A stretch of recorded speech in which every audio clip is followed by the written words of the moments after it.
So, hello, everybody. It is me, Demetri K, and I am sitting here with Donovan, a recovering Democrat Sadiq, and he's actually recovering from being sick. If you guys watched our show earlier, you can tell he sounds like who has a raspy voice out there? It's somebody, okay. But anyway, so we are here and we are live.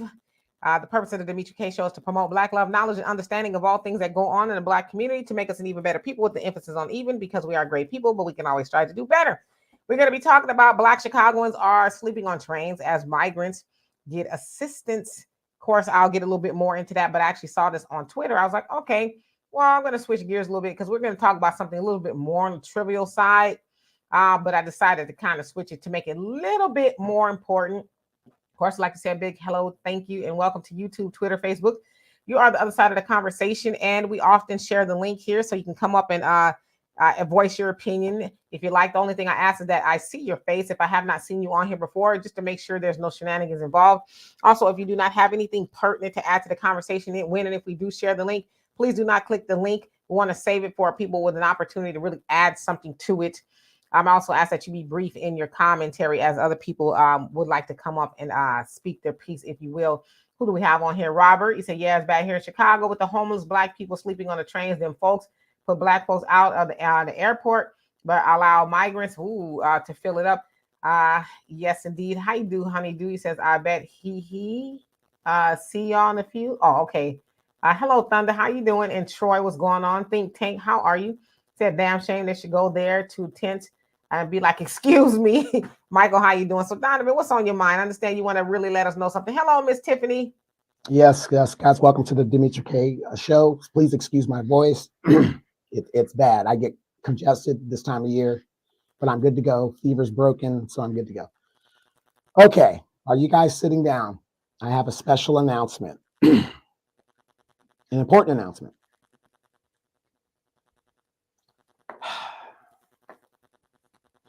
You Negroes have destroyed a paradise that we had down in the Dominican Republic. It is a fact that this woman sitting right next to me undermined everything that I work for and is shutting down Sasua because you Negroes are televising the revolution.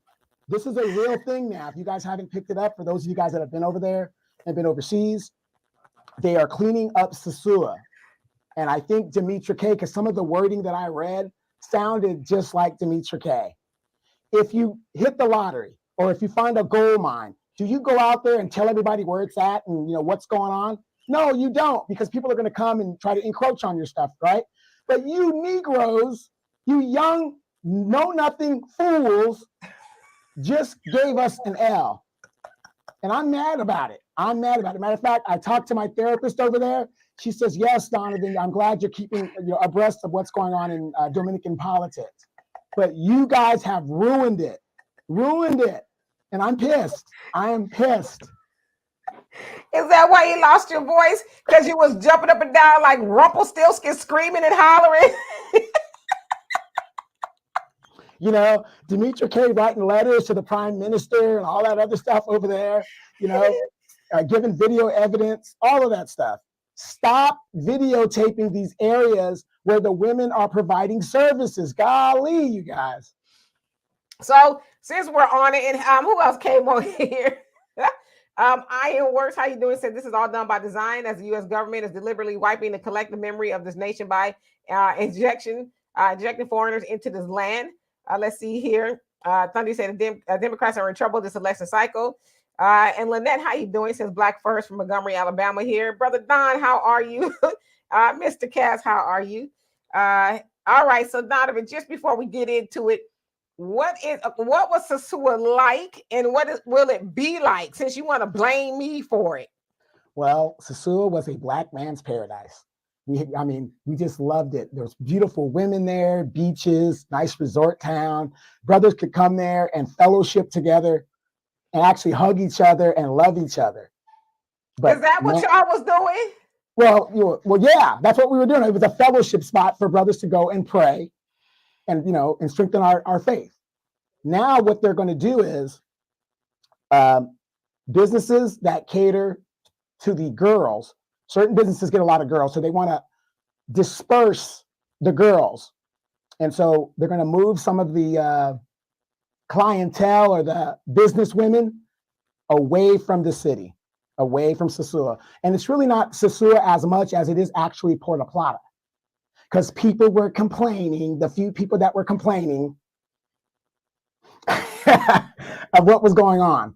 But I just want to tell the young men out there, because every time I go there and I go to different places, I tell them, okay, sex work is sex work. And I'm not shaming sex work, because a lot of you sisters here in the United States have an OnlyFans. So that's sex work. So it's no different. Sex work is sex work. But some of these women have families, they have boyfriends, they have husbands. They don't want to be filmed. And you fools now have made it to where they have the evidence to move stuff away. And now they're basically going to make like a red light district kind of away from the resort area. So thank you, Demetra K. Thank you for, once again, making men upset, and just, it sucks. Let me know if there's more I can do, okay? But anyway, let's get down to business. I'm sorry that you guys' little heaven paradise is, going to be changed. Y'all, I'm sure y'all be all right, okay? If nothing else, I will go and invest in Jergens lotion, because I'm sure the stock is going to go up. Nevertheless, let's see here. The real Aaron Collins, how you doing? And Netta, what's going on with you? And your average logical thinking, yeah, poor guys, right? Suburbia Jones, how you doing? It says Team Donovan and Papa Naya, how you doing? And Darian, all right. So, and Quita, how you doing? As you guys may or may not know, of course, Chicago, you'll be all right, Donovan. Of course, Chicago and is not the only city, but it's one that's been in the news a lot. Is experiencing a lot of issues in regards to migrants, right? And migrants have gone over to or been sent there, especially by Republican governors. Texas governor Greg Abbott is one of them, who has shipped and flown migrants to the Democratic ran cities because they are for the open border policies, right? So Chicago alone says that they have seen about 25,000 migrants go into the city since last year, right? Now, some numbers here. Mayor Brandon Johnson says that they will probably spend about $255 million just on taking care of the migrants alone by the end of the year. The state of Illinois said that they have spent and are spending about $650 million to help with the migrant situation, $160 million of that. So they'll get actually more. They're going to give more to that. $65 million is going to go to the weatherized shelter, because as y'all know, it is getting cold in Chicago. If not, it's already cold, right? Sounds like from what I saw in the tweet, it's about 15 degrees. That's pretty cold, right? And they said that $30 million will be allocated to intake and welcoming the migrants there in Chicago. And then $65 million, I guess, from the state of Illinois will go toward work permits. So as of now, there is a lawsuit from some of the residents in Chicago saying we don't want you guys to house them in public spaces like schools, park spaces, and where else did they say? Hotels and things like that. Now they are in police stations, airports, and things like that. And so they said it's a public nuisance to put them in those places. Now, not too long ago, they wanted to put them in a school on the south side of Chicago, but there was a lawsuit that went forward. And so I guess the city just decided not to do it, because that particular school was supposed to actually be used as a youth center. All right. And so they're saying that they in Chicago are getting about 700 migrants a week. 700 migrants a week. All right. So now there's some tension brewing, and it has been for a while, between the Black and Hispanic residents, because Black residents are like, well, what about us, right? Y'all all of a sudden get these migrants coming and y'all spending all these millions and millions of dollars to take care of them. But what about us, the people who are already here, right? And of course, we know Democrats cannot get into office without the help of Black people. So I saw this video here. I'm going to show it to you. And then we can have another discussion about it. It's not that long. So let's see here. Did it load? Hopefully it did. Let's see. Hold on one second. I got to do this the long Okay. way. Well, in the meantime, you guys do Sure. not forget to download the African Diaspora News app. It's on Apple Store and Google Play. Also, you can go to africandiasporanews.org on the on the web and become a member there. That way, the revolution won't be televised. You guys can get great videos. Vicky Dillard, Brother Phil, Dimitri K, Wang Zell, all the contributors to the African Diaspora News channel where we can talk topics that affect Black people. So please don't forget to download and join the channel. Yes, indeed. All right. So I found the video. So here it goes. This is what somebody filmed. So here it goes.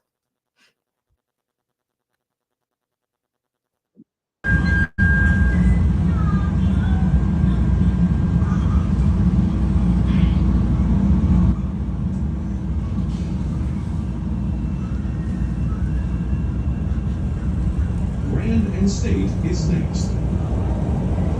Doors open on the right at Grand and State.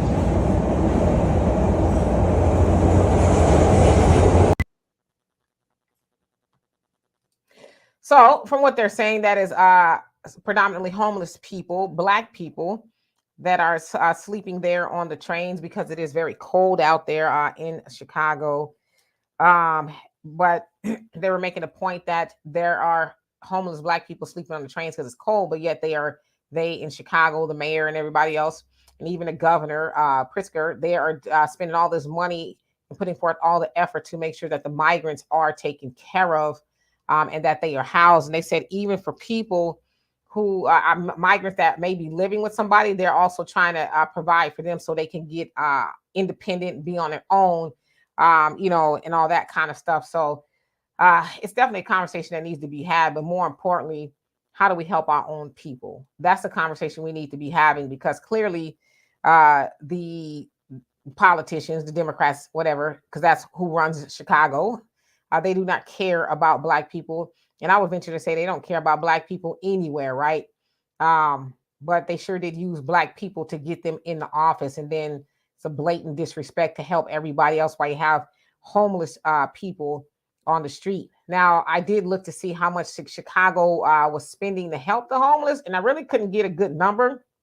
But from what I see, they said it's since 2021, there's about 70,000 homeless residents. I don't know if it's in Illinois or Chicago. I saw Chicago. I thought that was kind of high. So maybe, I'm reading it wrong. But one homeless person on the street is still too much, especially when they're allocating all that money to help people who, for whatever reason, should not be over here. So we'll have that discussion. Donovan? Well, it goes to show you that they are intentionally doing this. It is a direct attack by the Democratic Party upon Black people. And yet you still have those people that will vote Democrat. Even though it is negative toward Black people, they will still support the Democratic Party. As a matter of fact, I believe what is that group? APAC or whatever, APAC, whatever, is actually funding candidates against Black Democrats to get them out of there. So Jaya Paul, I mean, the Democratic Party is telling you who they are, and they're actually going for it while they can to do all of this. So I'm not surprised at this at all. But then again, who's to blame for all of this? Who's to blame? We can blame the politician all day. You need to blame the voter. We got to stop voting color and start voting issues, our individual issues, not the group collective. No other group does that. The day of thinking because somebody looks like you, has the same color as you, that they're going to do for you, they've been showing us that for years, and that's not the case. So I blame the voter for not knowing who they're voting for. I've said it before, Dimitri, and I will say it again. The next mayor of Chicago will be Hispanic or of Latin origin. They got Brandon Johnson in there because he was a Black man, period. That is the only reason, and you get what you voted for.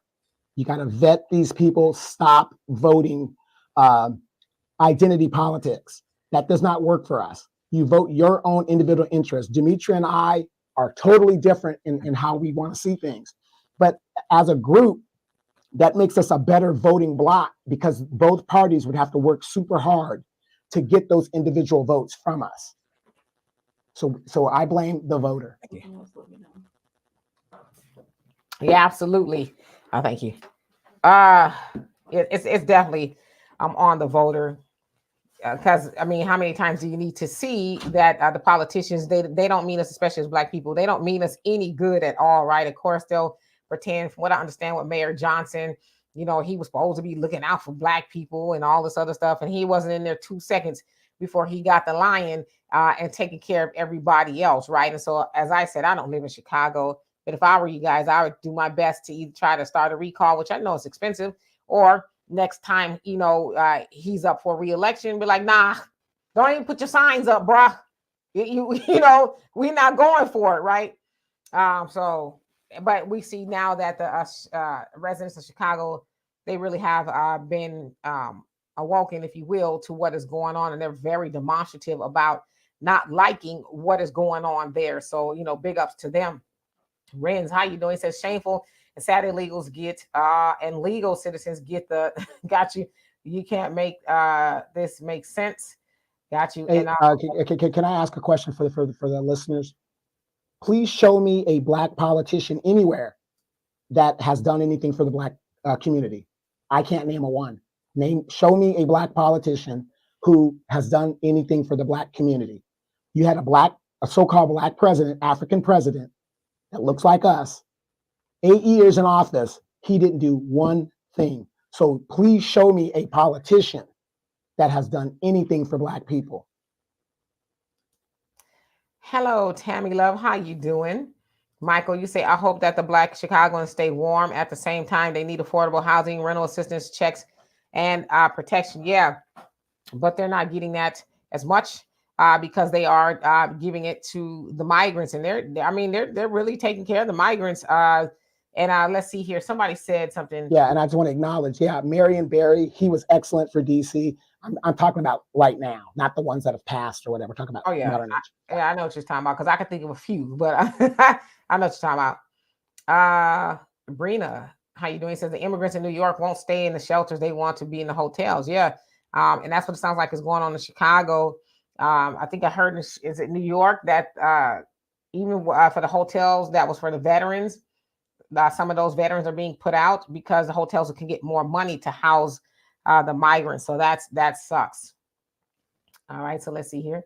RJ, how you doing? Says a lot of Blacks vote out of fear. Yeah, especially using Trump, right? Oh, Trump is coming back. If you don't, it's like, well, we didn't create Trump. Trump's not our boogeyman, but that's what they use. And I hate that we fall for it. We got to be a little bit more smarter than that, less emotions when it comes to stuff like that. Iron Will, how are you doing this fine evening? And Say, how you doing? Says the issue is that uninformed people are voting. Yep, I totally agree with you. G Chase, how you doing? Says Atlanta is not all Democrats. It's the white community trying to undermine the Black community countrywide. I know people high up in Chicago saying they are having meetings to bring in more people, or to bring in more people. So they're having meetings to bring in more people. I mean, I wouldn't doubt that. They're doing it in the hopes that the Hispanics will vote for the Democrats, but they tend to be more on the conservative side. So it's actually kind of backfiring just a little bit for them. Black America, how you doing? He says if somebody is sleeping on the train, it's their fault. Okay. Yeah, okay. Urban Baked, how you doing? He says each state needs to list their Black politicians. If they're not working for Black vote, vote them out. Absolutely. Gotta go, because everybody else gets in office, they help the people, Yeah, Donovan, you crazy. Says Teflon Tiffany Henyard in Dalton, Illinois is running that city like Nino Brown. Mr. X, how you doing? Says Chicago needs to change their voting habits. Yeah, I think they're on to something now. I don't think they'll be voting same. I've seen and heard a lot of Chicagoans say if they have to vote for the opposite, they will, And that's also that message needs to be sent on the federal level, because we know the elections for president is coming up next year, and they're already starting to get out there, right, to talk to the Black people in the churches, and in the hot spots, if you will, to say, hey, don't forget, come on out there to vote, right? And RJ says we need to put pressure on these politics once they get off, make them be a man or a woman of their word. Yeah, I will say that about a lot of other communities. Is when they see that the people they voted for are not doing what they're supposed to do. You know, they make them one term. They don't sit in there forever and ever and ever and ever. Hell, we saw not too long ago with the Speaker of the House, Kevin McCarthy was in there for what, 2 seconds, and they was like, nah, he dropped the ball one Yeah, time. about 8 months, and they got him up out of there. Yeah, and next, you know, so they didn't allow him to sit in a position of power. In their opinion, you know, you're not getting the job done, right? So they went on to the next one. Yeah, and you know what was funny though? He was pissed off, Kevin McCarthy, that they had the gall to take him out of what he says is his seat. Well, they didn't like the job he was doing. Facts Not Feelings, how you doing? Says peace and love, family. It's astonishing how the black officials in Chicago literally think blacks don't deserve ish while giving white Hispanics everything. How does he think this is normal? Yeah, because not that they think it's normal as much as they know black voters are apathetic. You know, we don't really demand much. We're like, well, okay, you know, or it's the name, you know, we're going to go ahead and vote for them because they're black or whatever the case is, right? And we've been taught as black voters not to really expect much. If you get somebody that looks like you in office, that's a win. We haven't been taught that, okay, great, if they look like us, all right. Now, what matters most is not only that they look like us, but they legislate for us. And so we have just, you know, allowed them to keep saying, well, next time. Okay, next time y'all get me in there. You know, and next time never comes. And so those black Maxine Waters. Yeah. And those black politicians, they're starting to understand, okay, black people are sick and tired of it. They're on to us now, you know? Right. It was the civil rights era thing of black faces in high places. What's the definition of that? Symbolism. That's all it is symbolism. Oh, I see a black face, so I feel good about myself. That's all it is. But when the black politicians get in there, they are Democrats first. They're not black first. Thus, you have a Jimbo Clyburn who wants to down talk everybody else like we don't know what we're talking about. We don't know what we're doing. Sheila Jackson Lee, another one. They know better than us. But at the same time, they enrich their families while everybody else is left behind. Absolutely. So I see you all naming some people.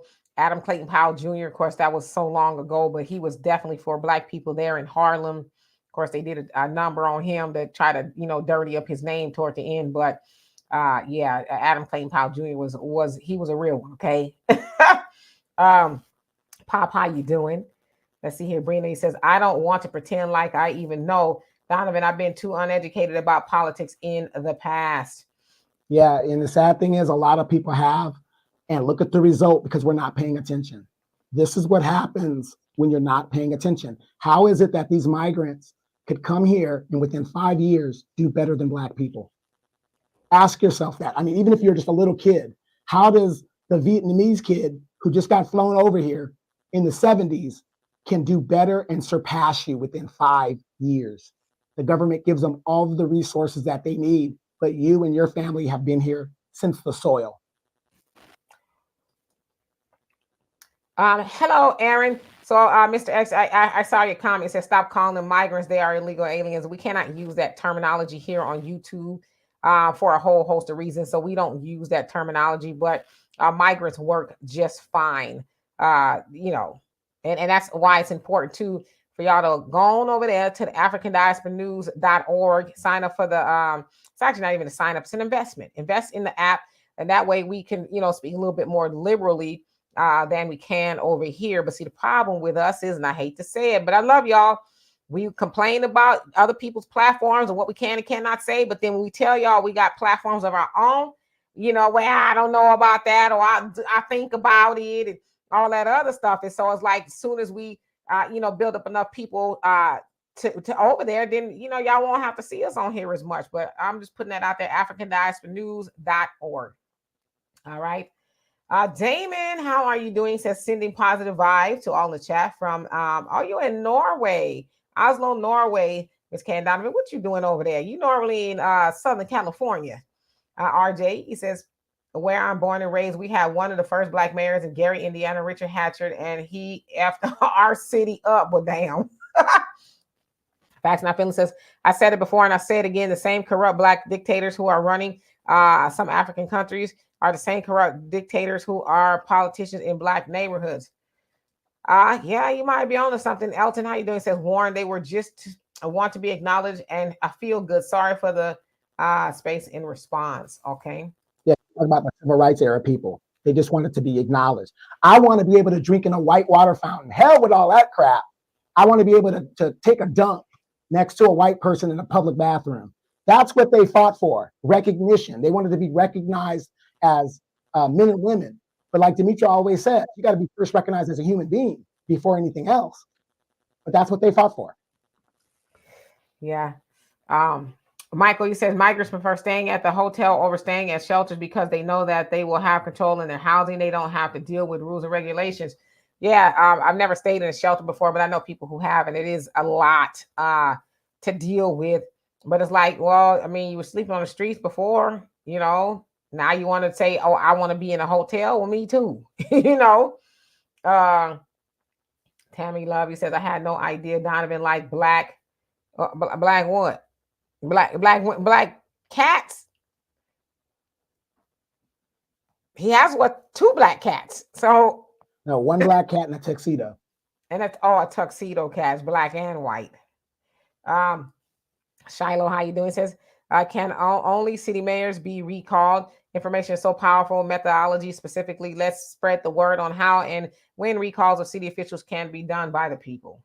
Yeah, and if you look at most of your state laws, there's always a mechanism to recall your elected servants. There's always a mechanism to do it.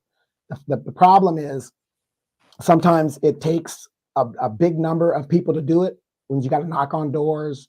What are those people called that are in front of Walmart always asking you for signatures? Petition. You know what I'm talking about? The petitioner guys. They want to. Yeah. Oh, we're trying to do this. They want you to sign that stuff. That's another way that they circumvent what the city council does or what the government does, and they say we don't want this. We want to change it, and they put it back on the ballot, and they try to override it. So there's always a mechanism. But unfortunately, the United States government is so corrupt on every level that all of these people work together to keep their picked hooligan in power. They'll do everything to delay it. You know, with 2 years to go, what's that guy, George Santos? There was a vote today to expel him today. Is he gone? No. They're going to vote on it Thursday. But it got triggered today. So they're going to vote on it by Thursday. But do you see how hard it is to get him out? Because he only has a 2-year term. So it takes so much time, but there is a mechanism at every level. There is a mechanism. Yeah, they've been trying to get him out forever. I mean, he's done a lot of things. It's like, huh? And, you know, lying about who he is, what he's done, where he's been. And it's like, what's taking y'all so long, you know? But I guess maybe he knows something on them, which is why the votes keep failing, because it's not the first time they voted to get him out of there, but it failed. So what does he know that they know he knows and they don't want him to tell everybody, you know? Kadia, I hope I said that right. How you doing? Said that's why mail-in voting is so dangerous. Yes, there's been a lot of issues with that. Black, how you doing? And Lene, how are you? Says America wants to keep blacks as an underclass. Yeah. And we are already there. Unfortunately, Elton, you say we are there. Believe it or not, we are there. Mm-hmm. Elton said Marion Barry did some things right. Yeah, I mean, you know, sans a little cracky crack, you know. But he did give government contracts to black people, brought in more black civil servants. I mean, he really did a lot of things, but of course, by him doing that, that put the white establishment on his ass. Black America, you say migrants work harder than American people. Do they? Do they really? How so? I'm asking, how so? How do you come to that conclusion? Because if they're such hard workers, I'm not saying they're not. Why don't they work just as hard in their own country to build it up? Why they got to come over here to a country that's already built up? If you don't mind answering that question. Okay. Let's see here. Thunder say Norway is absolutely beautiful during Christmas time. I bet. Facts Not Feeling says I get into verbal arguments with my parents about voting for blacks because they are black and not look closely at their policy. Voting black because a person is black is over. Better have a black agenda. Absolutely. Yeah, that we've been duped enough by that, right? Brina says the community as well. Mexicans get here and they have people to provide and the carts and Asians scout out areas and keep a money pot to buy land in certain areas. It's called group economics. They know how to practice that where they come from and even over here, right? They say, all right, you're new over here, but we still have a commonality. How do we put what we have together so we can continue building, right? The more the merrier type of thing. So And that's isn't it yeah, and isn't it funny? They come over here and in Chicago and New York, there's prostitution going on, right? They brought the prostitution with them. Isn't it funny how the government is not enforcing and locking these people up for creating blades in those communities or in those neighborhoods? But if you did it or I did it, it's a crime and we're going to jail for years. But they're not doing anything to enforce the laws here in the United States. absolutely. Fly guy, how are you doing? Says good evening, DK, Don, and chat. I hope all is well. It is. Donovan is sick, and I'm getting sick. Like my throat is on fire, but I'm gonna push through nevertheless. My daughter made me a hot toddy. And I think she made it a little too strong. So we're gonna see how that plays out by the end of this. Never use tequila. Never use tequila. I think it's some bourbon up in there. I think. I don't know. Thunder, you say I met my first Norwegian when I was in New York. She was gorgeous, beautiful. She was half Norwegian and half black. Okay.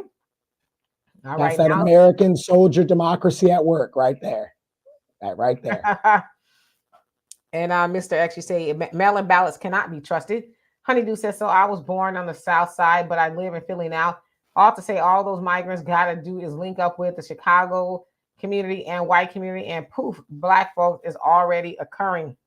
Yeah, and they got a lot of Hispanic legislators there that and organizations who are rooting for them. Like, hey, y'all got to get our people off the street, So that's what they do. There's a commonality. Hey, you're our folks. We need to help you. Well, what did Joe Biden say before he took office? You niggers need to get behind the Mexicans. Well, he Isn't ain't that said that necessarily. well, in general? You need to get behind the Mexicans. That's basically Hispanics. That's what he said. And guess what? He meant every word of it. Oh no, not Joe. Give him some time. He needs time. Y'all YouTubers don't know what you're talking about. Joe Biden, no, he ain't like that. He's only been in office for 3 months. Do you guys realize Joe Biden did everything in regards to the promises he made to other groups within 3 months of being in office? Everything was done within 3 months. The Asian crime bill, whatever you call it, all that was done in 3 months of him being president. Black people have yet to get anything that he promised us. Yes, James, you say we need a better selection of politicians. Let's draft our own and put them in place. That's true, but more importantly, as the Honorable Elijah Muhammad said, neither party is for Black people. We need to accept our own and be ourselves, right? We need to do for self because that's really what every other community does. And I'm not saying that politicians don't help them out, but I think they help them out because they know within their community they actually have power. They know we have power too, but they know that all it takes often for us is symbolism to get us all excited, right? So while it is important to make sure that we elect the right people, we also got to start practicing group economics and start doing for self, which is considered to be one of the greatest threats to this country is Black unity. So the minute we realize that and we actually start acting on that, then we'll be able to make a lot of things shake and move for sure. MC Fact, how you doing? You say, look at all the politicians for their Black agenda. Yeah, do you have a Black agenda? Or are they going to tell you like Kamala did straight up, no, I'm not going to do anything just for Black people? That she didn't even stutter. But you notice she stutters when it comes to everything else, though, right? But when it comes to, are you going to do something, a Black agenda, reparations? Well, I know I'm not going to do something just for Black people. Like she was crystal clear, right? If you didn't hear me, you playing it slowly so you can understand what it said. Now, didn't they say they would meet with Ice Cube after the election? Have they met with Ice Cube yet? No. Miss Ashlyn, how you doing? He says, I thought A1 was our replacement, but it's the migrants, Demetria. Oh, thank you so much. I appreciate you. You said, Donovan, you look quite caramelicious tonight. Uh-oh. Oh, I'm gonna have to start my auction back. I was auctioning Donovan off, but it wasn't acting right, so I have to put it on hold indefinitely till he get his understand and rearranged. Okay, just smile, look cute, wave a little bit to the people. Okay. Okay, wait. I will once I get over this Sasua announcement. I will. All right, now I'm a little salty because of Sasua. Okay. Thank you, Demetra. I appreciate everything. And you know what? And Deanna probably helped you draft the wording. Yeah, I had a nice little word with the prime minister over there. Hey, listen, okay, they over there acting crazy. I saw it myself, and I don't think you understand what is going on over there. So Why should black men be happy? Why should they be happy? I agree, which is why I did what I did. I'm just kidding, because somebody will say, Mr. 619, how you doing? He says, I'm officially off the Democrat bread line. All right. Now he says, I will now vote for white supremacy on either side. I'll hold my vote until we get something for African Americans. Absolutely. Fly guy, you say, I'm getting sick again. I hope you all feel better. Shaking my head. Yeah, I think it's just weather. So, and I'm not really even around a lot of people at all. The gym, and my daughter, that's really about it. And so I don't know if it's just something in the air or what. Hopefully it'll pass, because my throat hurts really bad. Honey, do you say, I haven't seen all the Chicago migrants videos, but are there any Chicagoans on the black side because they're Chicanos? I'm sorry. Are there any Chicanos on the black side because their neighbors borders each other and they should have the same argument? I don't know. And Renzi saying it must be a real hard getting free luxury hotel rooms, thousands of dollars in rent paid for them, et cetera, if you call that working hard. Yeah, that's why I was like, come on, Black America. Beverly White, how you doing? Thank you so much. Yeah, I don't know how we're getting sick. I think it's just the weather. RJ says, bro, you say just go to Dearborn, Michigan. Them Arabs have their neighborhood sold up and running it. We can do that if we come together. Yeah, but who are their customers? Us. We are their customers. And all the people who don't look like us that come in our neighborhoods, they're not their own customers. We're their customers. And Farrakhan talked about that. He said they could set up shop, don't even have to advertise or nothing. And, we're their customer. We go in there where they give us horrible service, they give us horrible food or product and all of that. But he says, try to go set up in, Chinatown or somewhere like that and say, as a Black person, you're trying to sell egg foo young. I think that's how you say it. I see how much business you get from them. They wouldn't even allow you to set up in there. But in our community, yeah, we don't really have enough, a lot to say right now as to who can set up shop. But we do have a lot to say whether we go in there, right? We do, but we just go in there and don't think twice about it, and then we complain. And also, at the city council meetings is really where we should be going. We're too focused on the national election, which is cool, but the city council meetings, they have direct control over who gets to go in the neighborhoods, right? What type of stores, you're checking the cash, your 99-cent stores, your liquor stores, your this, your that. Shops. Yeah, all that other stuff. They don't put that in the white people neighborhood because they ain't gonna have it. But in our neighborhoods, they do it because, for one, we don't show up to the city council meetings. We are reactive, not proactive. But when the white people or the Asian, the Hispanic hear that some adverse is going to their neighborhood, they show up to the planning meeting and say, if y'all do, you will not legislate too long because we're going to get you out of here. But we'll show up when the weed shop, the sign is being put up, and we'll say, well, we don't want that in there. And they're like, well, too bad. You're going to get it and hold our beer because something else is coming in there next week. So... Right. And if you ask yourself, where are the weed shops usually located in major cities? In the Black neighborhoods. Yeah. So, but you also got to ask yourself why. Because they know that we're going to be their biggest customers. Let's keep them asleep. Let's keep them nullified. Let's keep them booted out of their brain so they don't they're not thinking rationally about anything. You know what I'm saying? Because we don't want Black people to be thinkers. No, that's why we inundate Black people, whether it's the media, the weed shops and all that. Let's inundate them with the lowest hanging fruit.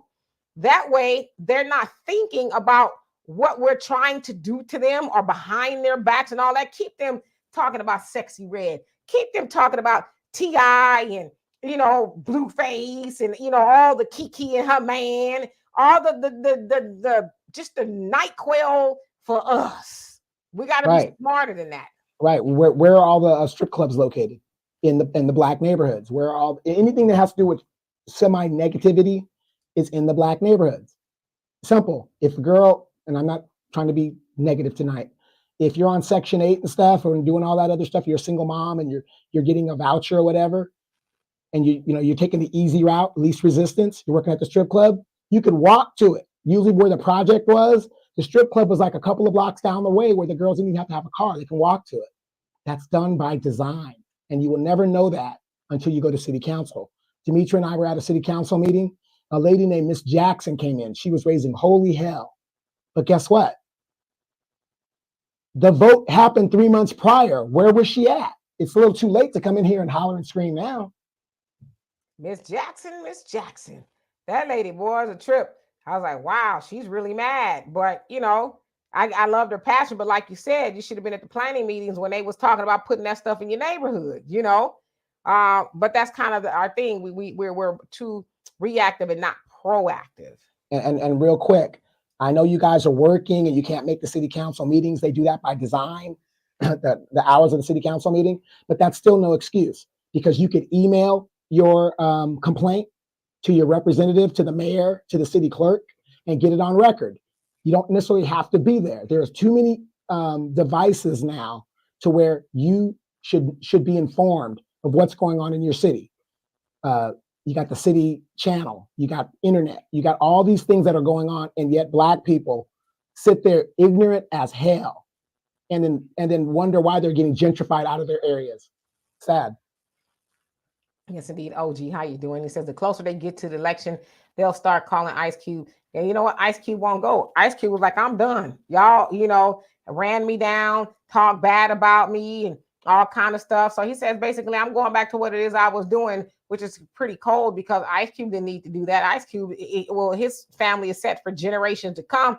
But he says, I felt like it was my duty to put something together. Black people vote and don't have anything to show for it. Here's the Black agenda, Contract of Black America is what it's called. And he met with a whole lot of Black economists and put together. So it's not like he was taking pen to paper as he does when he's writing raps. He got some really good scholars and people said, hey, this is a plan. I read it. I read the whole thing and it's marvelous, but they thumbed their nose at Ice Cube, and a lot of Black people drug him to hell. You know what I mean? He took him here and there. How dare you? You must be for Trump.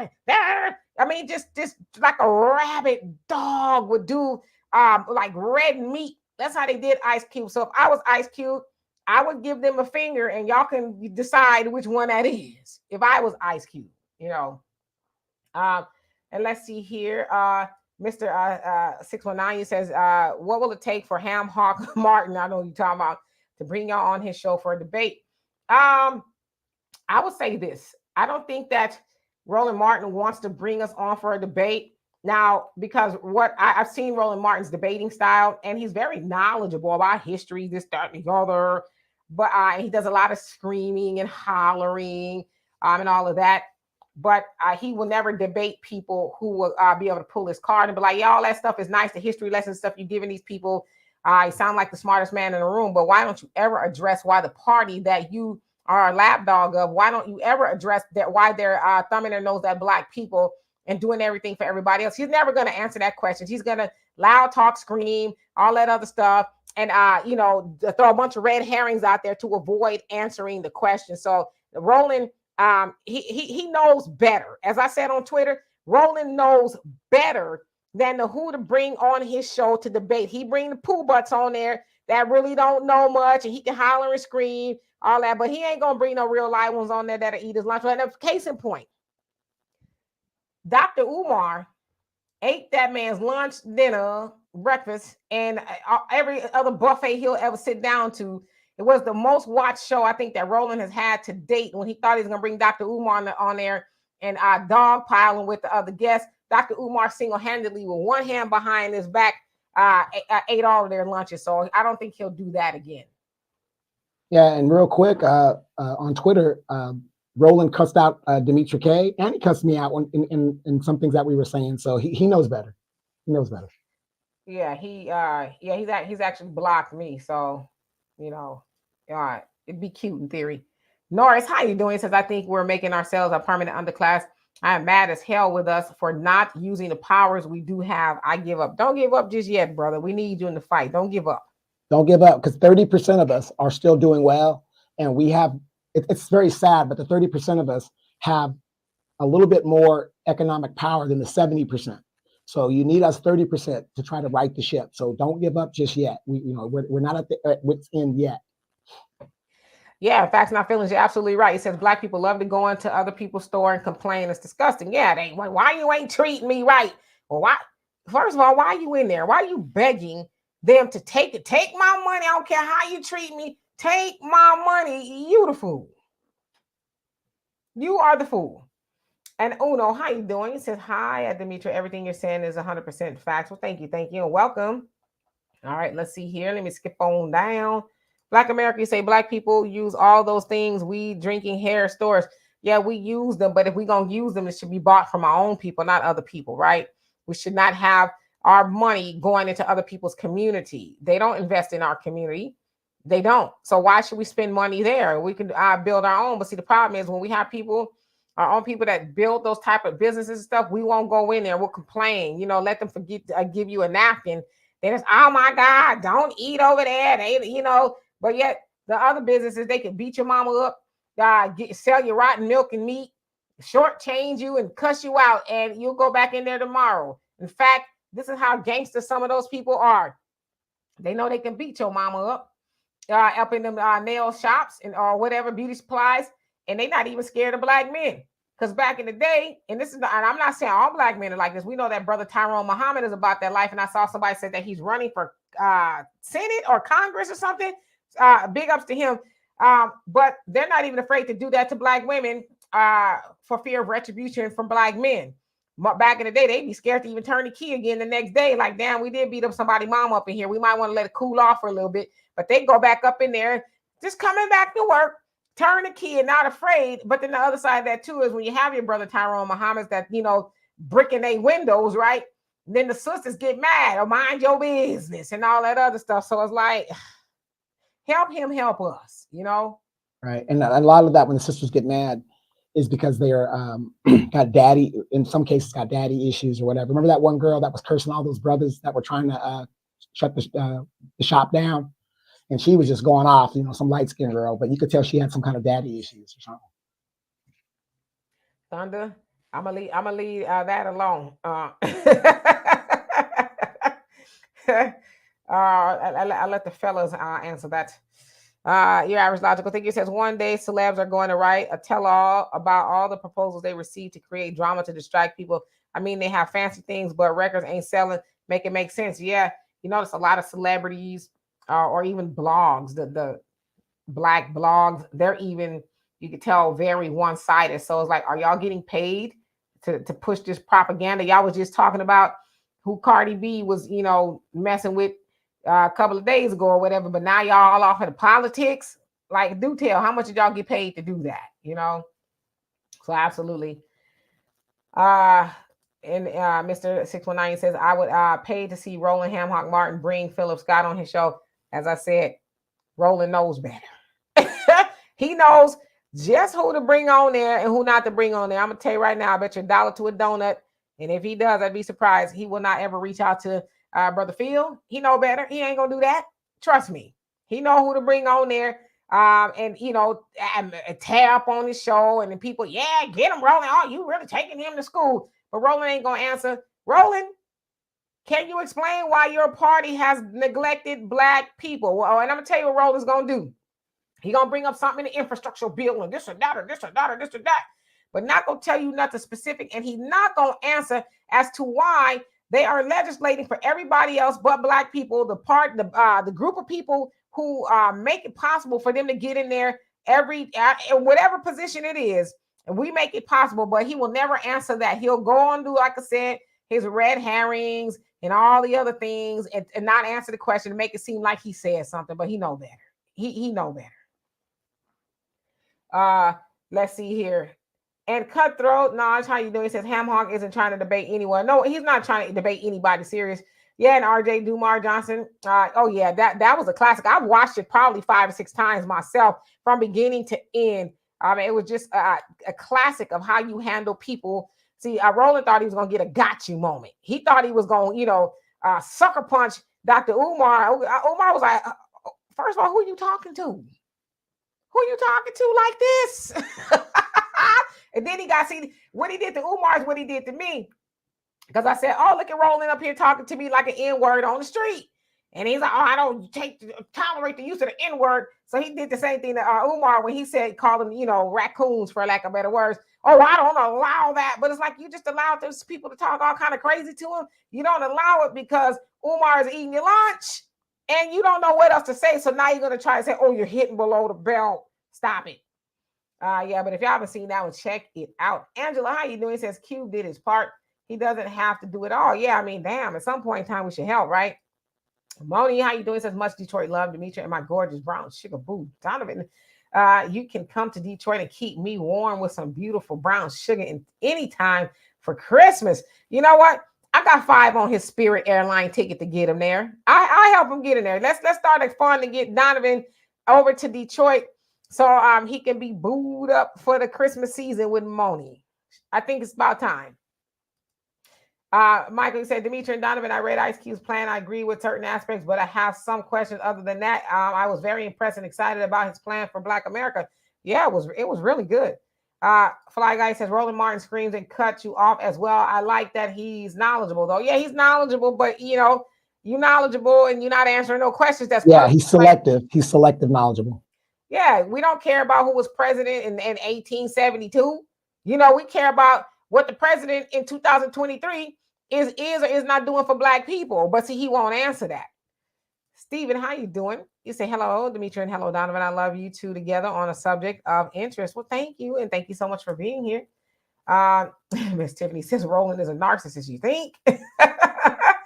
Mr. 619 says, I agree. He tends to bring on folks who can't stand up to him. Yeah, listen, one thing you ain't gonna never do is bring somebody on your platform. Like I said, Umar taught him a lesson he shall never and ever forget. It was a classic moment and that's when he was on TV One. So it wasn't even on YouTube. It was TV One. He brought him on the show.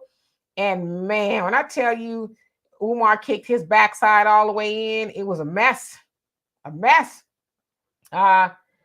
say RJ says, I respect, love, loyalty, understanding, family. My lunch break is over. Okay, well, don't work too hard. The average logical thinker says, don't give up before the miracle happens. So you're talking to Norris.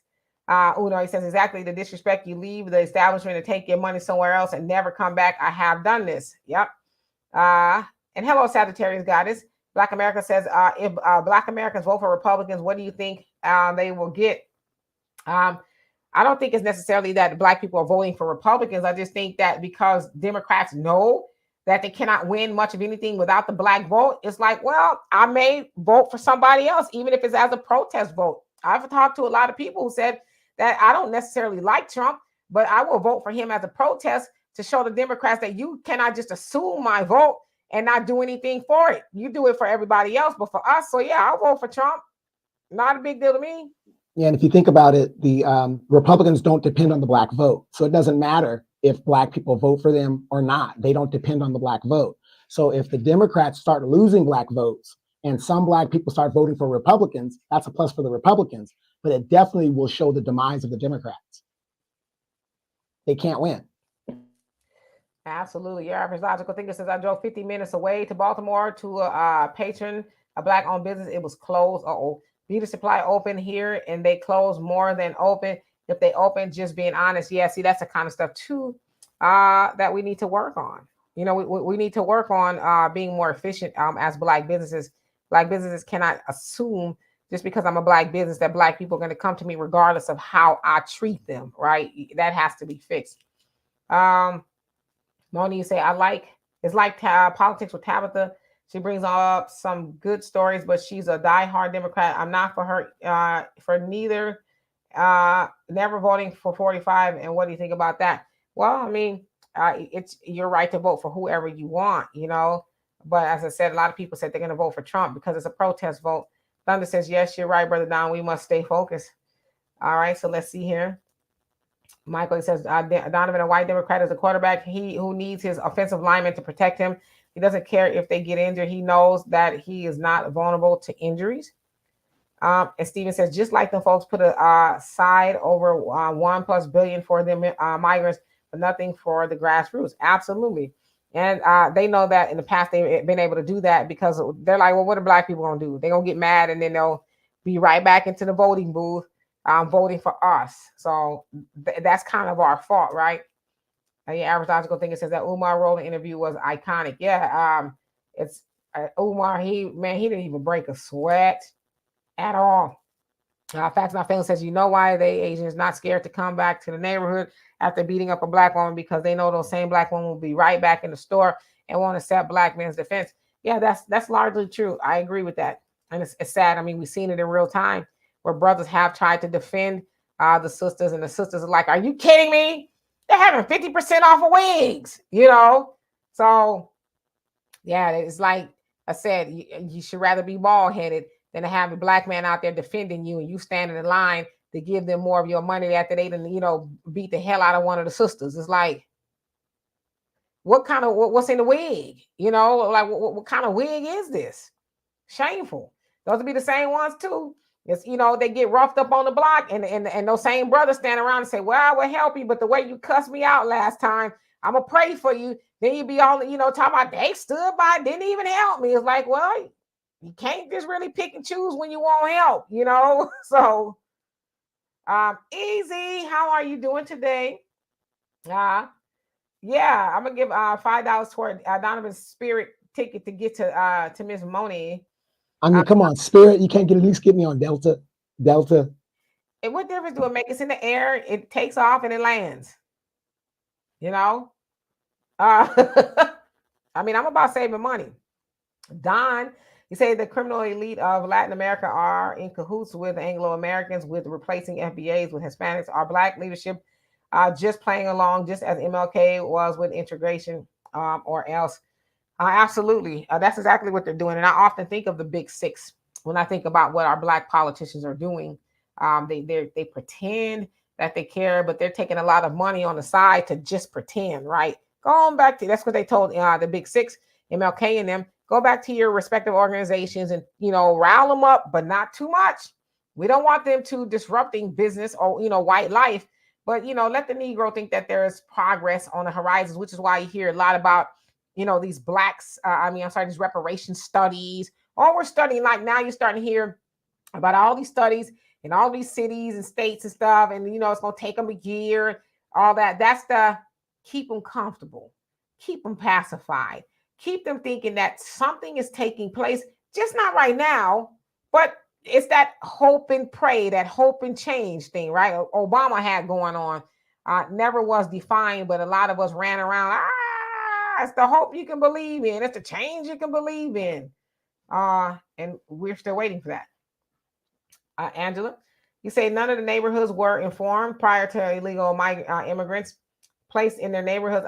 I'll never stoop low to call my people an underclass, colonizers or underclass for egregious acts. Well, so when they say underclass, there's more economics as far as, us are not having any generational wealth, for the most part. So I think that's kind of what it means. Not that we are a less than as a people. I think economics more than anything. Soto, how you doing? He says, I agree, sis. I ain't mad at nobody for voting for Trump. I'm for Dr. West or no vote. Yeah, and a lot of people are, voting for Dr. Cornel West as a protest vote. He won't win, but I get it. Thunder, you say Peter does sound like a nice destination. Okay, y'all talking about some other stuff. Yeah, but Demetra, though, black people need to vote because our ancestors died so that we can vote. Could you please tell people the real deal on that? Absolutely. Your average logical thinker. Thank you so much. We're gonna get together. You might be able to go on Delta. If we get enough money, we might be able to send you on Delta, one-way ticket. We ain't gonna be able to give you a round trip now, brother. No, y'all put me on a Greyhound bus. If we don't get enough money, you might be on the Greyhound bus, okay? It's my pleasure, your average logical thinker. So, of course, yeah, we always hear about how our ancestors died for the right to vote. They did not die for the right to vote. They died for us to get something for the vote. But that's never really examined that whole phrase, right? Our ancestors died. You are a horrible person for not going to vote.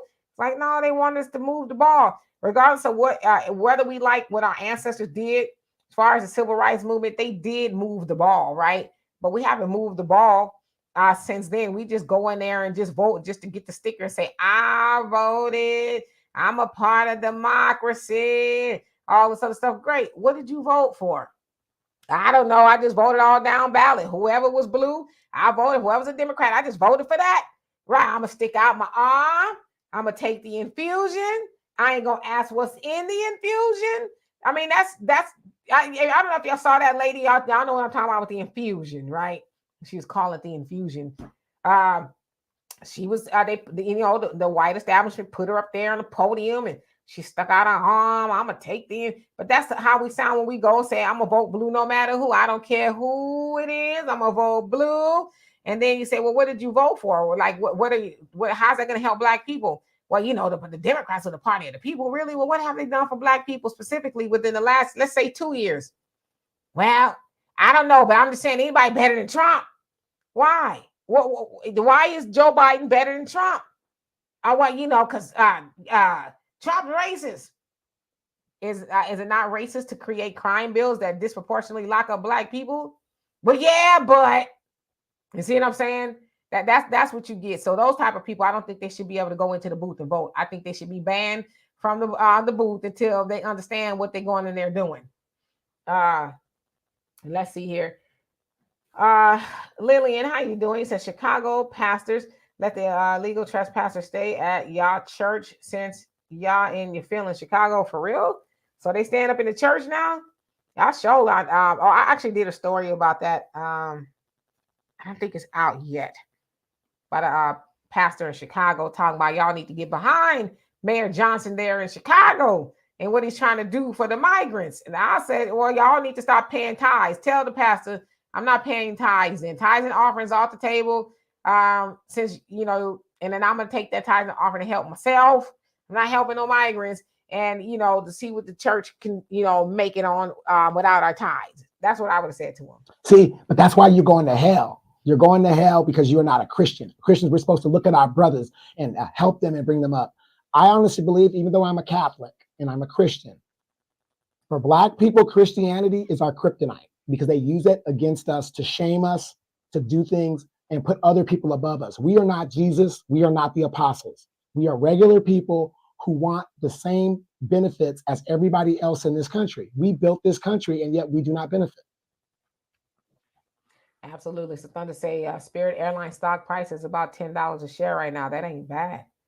And Bakari, you say, I totally agree. Okay, so let me skip down a little bit so that I could catch up. Quicks, how are you doing today? Damon says, signing out Black First Family. We'll catch up with you when I get back to SoCal. Have a safe flight and enjoy the rest of your time there. Mr. 619 says, all other races vote for their interests, even if they are split on the decision. That's why Democrats are continuing to work for their votes. Yeah, but the Hispanic communities traditionally, they're conservative, They ain't for taking out their babies and, all that other stuff. They for keeping their babies, and the Democrats, that's the kind of policies the Hispanics is like, well, thank y'all for getting us over here. We love you, but we're going to go and vote our interests now.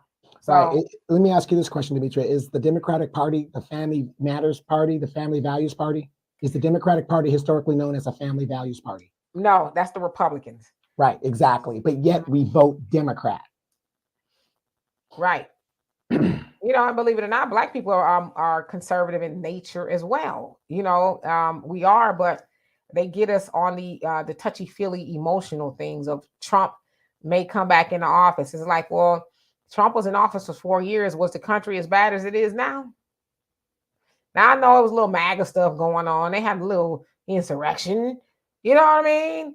But they take money out your pocket when you went to the grocery store.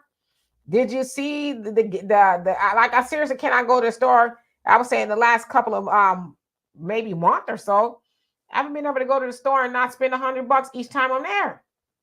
And before it wasn't like that. I could go in there and spend $50-$60 and get all that I need. But now it's like $100 a trip. And it's like, wow. And you We get ain't, this little doggy bag as you go out.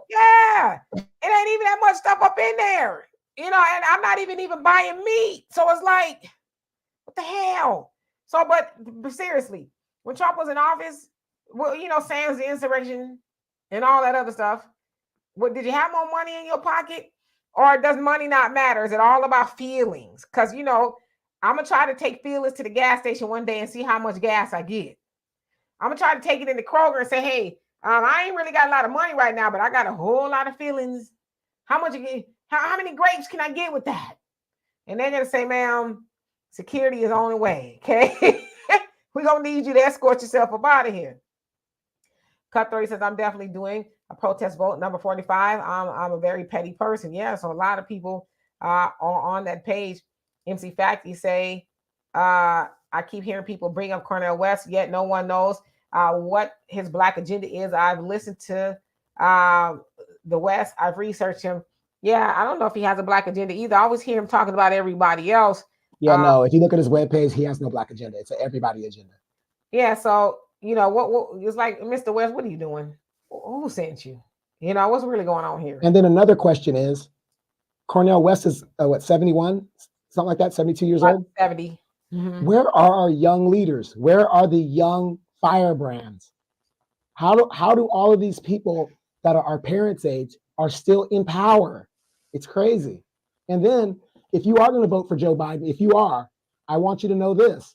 I do not believe he will live a second term, which means Kamala Harris will become the president.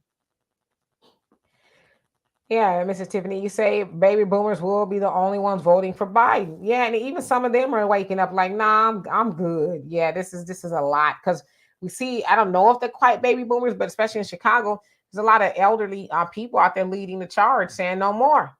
So I don't know if they're part of the baby boomer class, but they're close, I would imagine, right? I guess I'm close as well. So, and oh, really, how you doing? So, yep, our religion is crippling, very crippling.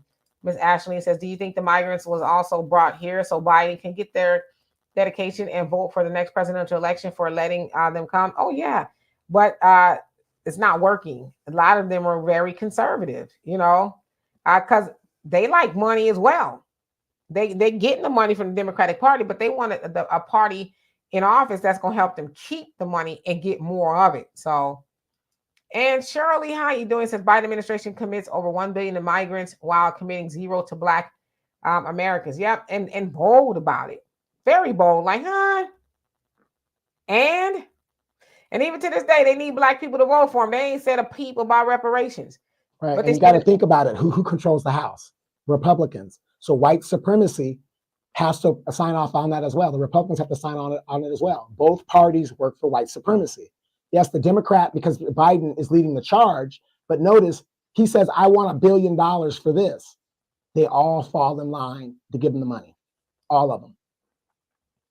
DSB, how you doing? Says the same money the members putting in that church should go to the members of that church. Just they have emergency now. Nowhere in the Bible does it says God asks for money, right? Yeah, but the pastors is telling them they should get behind the mayor. It's like, no, we should not. In fact, we're going to withdraw our support from your church, because the church is one of the most lucrative places in the community, and the community is struggling. How? So keep your money. If it was me, I wouldn't be giving no tithes and offering to them. I'd be like, hey, times is hard. So I'm going to keep my money with me.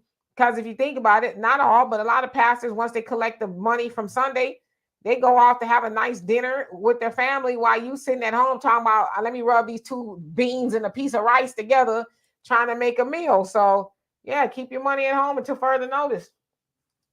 The average logical thinker says the last church I attended, I stopped giving offering once I realized they did mission work in every country but African and Caribbean countries. Yeah, ain't that something? Michael says Dimitri and Donovan, Black baby boomers say cash payment reparations for ADOS are great, but they are not realistic under President Joe Biden. We will support him over Trump. Response. I'm not shocked by that because that's what they're doing. But we got to remember, too, the baby boomers are pretty much set. I think they're kind of the last stable generation to be able to buy a home and pay it off and, have a good cushy retirement because they benefited from having the jobs where they didn't need to go amass a bunch of student loan debt. They were the generation that worked in the auto plants and things like that, and they were able to send their children to college and things like that. So I can see why they would say that, because they're more than likely not in the financial position that everybody else is. But after a while, they won't be able to vote. Let's see here. DSB says the church has become one big scam. Yes, unfortunately, it has. Yeah, spend $100 easy. It's like, golly, man, back in the day, you would spend $100 in groceries. The basket was to the top. In the front, I got the front, where you can put a baby in the basket in the front. That's full. And, a small portion of the basket like that is full. And it's like, what did I buy? What's going on here? Now, I would say, admittedly, I'm not one of those ones that like to go to the grocery store and buy cheap stuff. I try to buy organic stuff because you're going to pay for it now, you're going to pay for it later type of thing. I try not to put bad food in my body with a whole lot of ingredients and chemicals and stuff. So that might have something to do with it. But even still, when I was doing that back then, I wasn't spending $100 to do it. So O'Reilly says, sure are conservative and love our Black ancestral tradition too. Yeah, Pamela, how you doing? He says, expensive to buy things plus gasoline. Yeah, y'all in California, y'all still at $6 a gallon for gas. Ooh, I sure would be on my roller skates, that's for sure. Yanni, how are you doing? Says, I'm so late. No, you are right on time. DSB says, I'm not voting at all either. Yeah, some people say they're not. Macy, how are you? And Monica, so you said hi, Dimitri and Donovan. He says, Donovan, you sound sick. What happened? Aren't you in the Dominican Republic? Did you catch something? Do you know they're on a campaign to reduce population? Be careful. Not there yet, but going to the Dominican Republic, I will be feeling a lot better.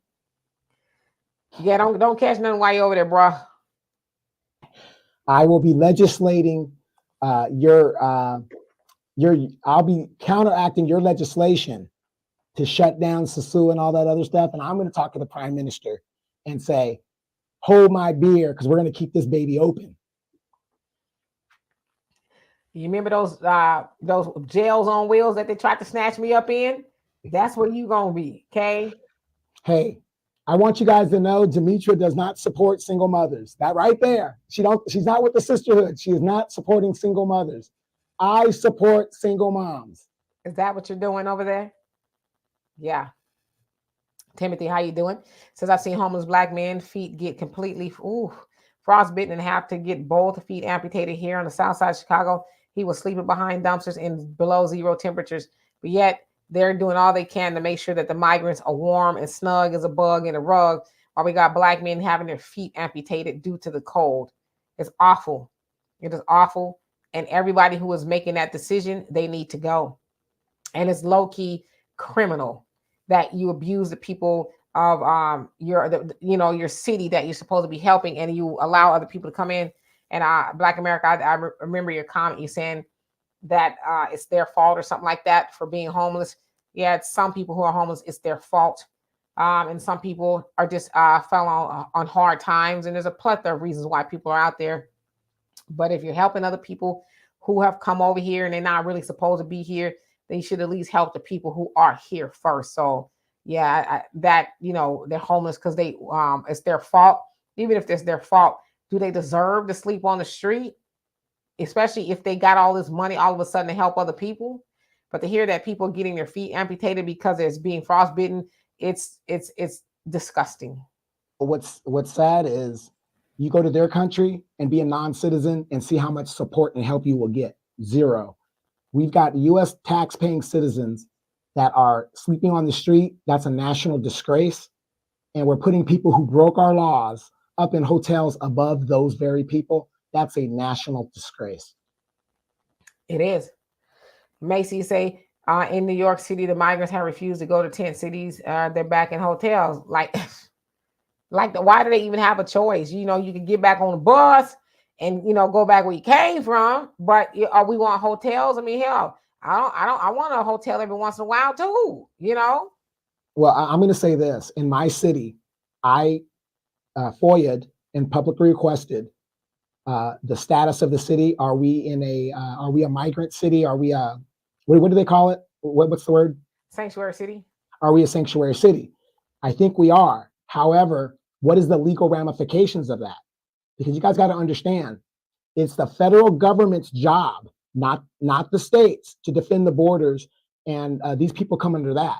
There is nothing in the sanctuary city declaration that says the city has to use their resources toward these migrants. It's the federal government's job to do that.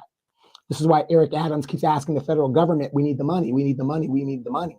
So in my city, I asked, what are the ramifications and the legal responsibilities that we have toward migrants? Now, remember, California, we've been dealing with illegal migrants for what, Demetra, 40, 50 years.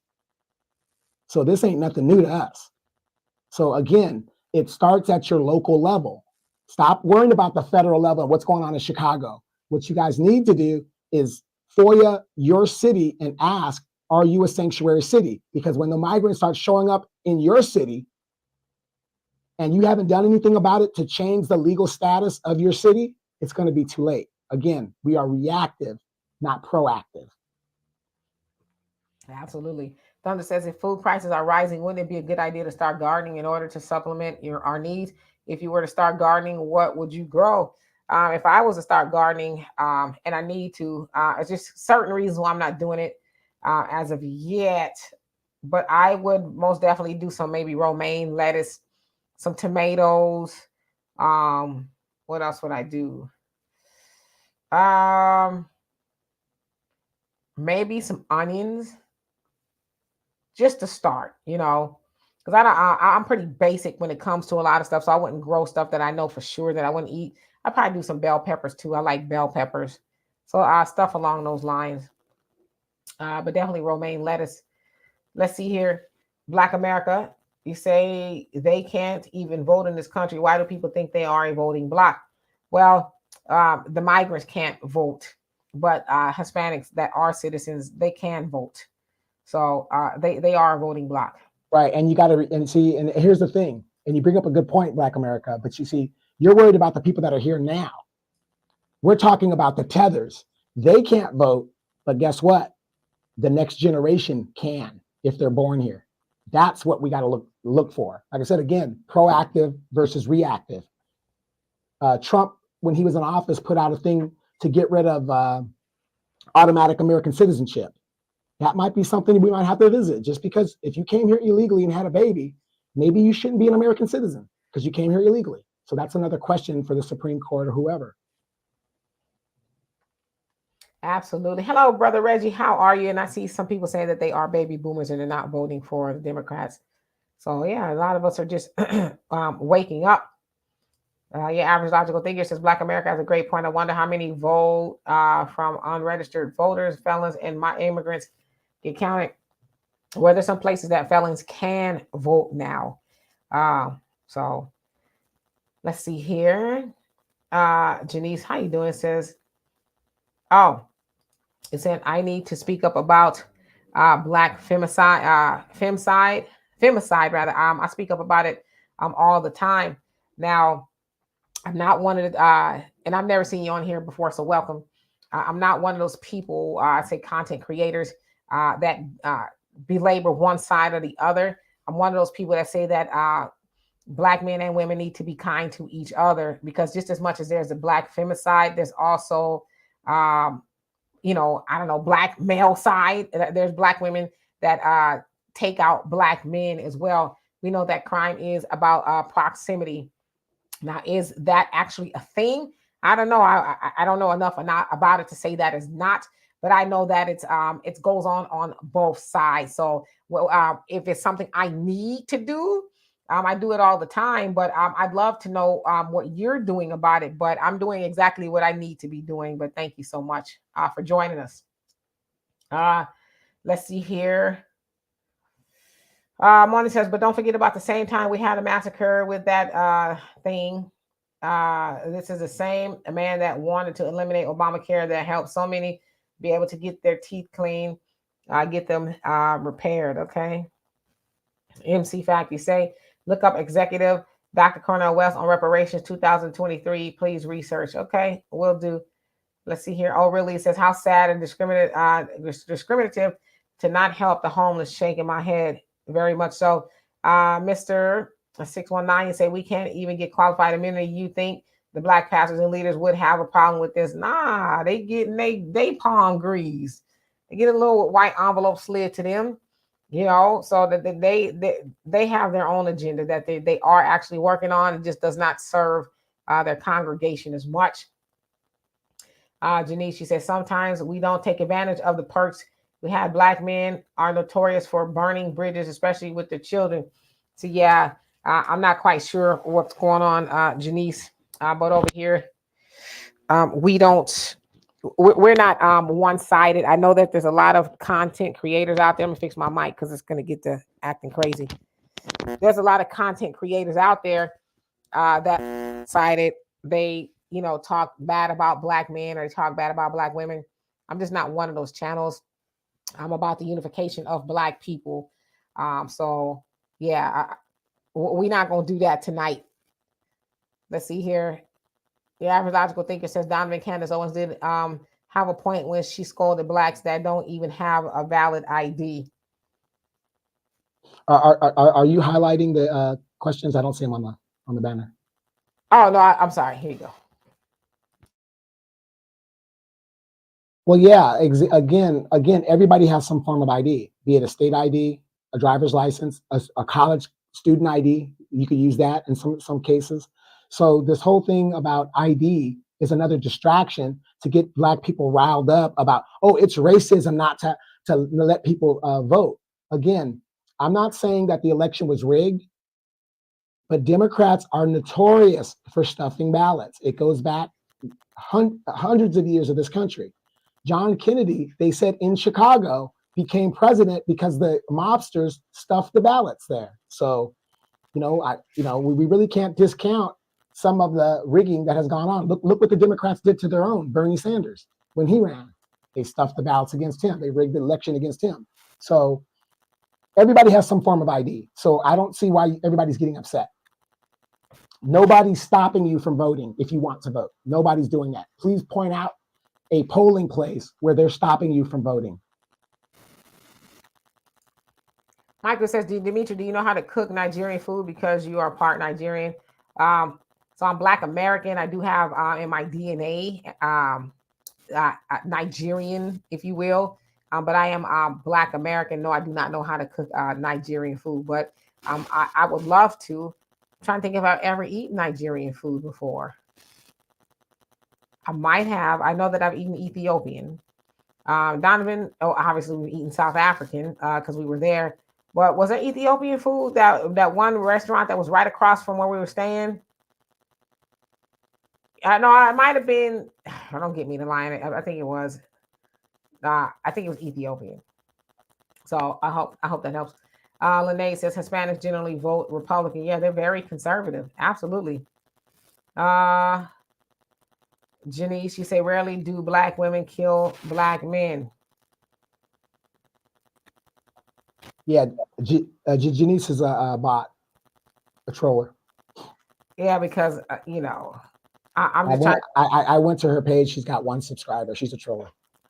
And I would say this too. Sometimes people, it's very rare.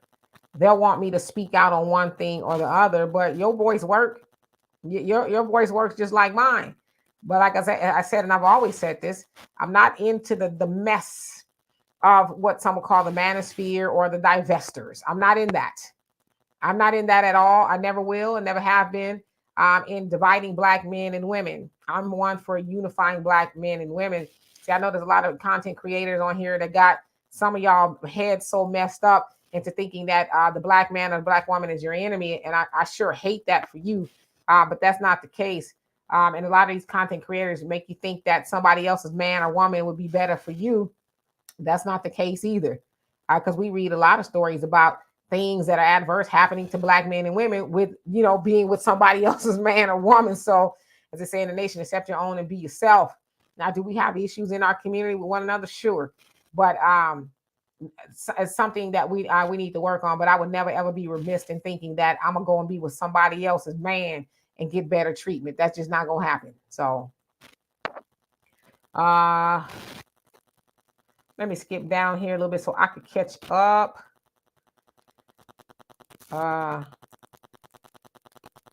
I'm just reading a comment. Harold, how you doing? Says tuned in from Cincinnati. How are you doing this evening? Okay. Michael said, Demetria and Donovan, what's your opinion about Bill Clinton said, I apologize for the prison industrial complex. I underestimate the policy provision. What is your response? Was you going to return some of that money, if not all of it that you made off of housing black men and women disproportionately in those facilities when it came down to your crime bill? Are you willing to legislate or help somebody since you're not in office, I know, but you still got a lot of connections. Are you willing to tell them, hey, open up the gates of those prisons and let those people out that are unfairly in prison? See, all that apology stuff is just words. It's not action. If you're really sorry, then change your actions. You know, try to fix some of that, but they're not interested in that. But the other thing is, they know all they have to do is tell black people, I'm sorry. Will you forgive me? And we'll say, yeah, well, sure. Because I remember when you was on Arsenio, you played a mean saxophone. And, you know, Toni Morrison even called you the first black president. And we all ran with it. So my response is actions speak louder than words. Cut the check. Today. And as Shirley says, our people will vote for the Democrats back in for what? Now, I definitely see what self-hatred is. And that's exactly what it is, you know. Denise, she says, black men are the strength of the community. If they don't act right, there will be no change in the black community. So I agree with you on that. But the black woman got to get in line with them and act right, too.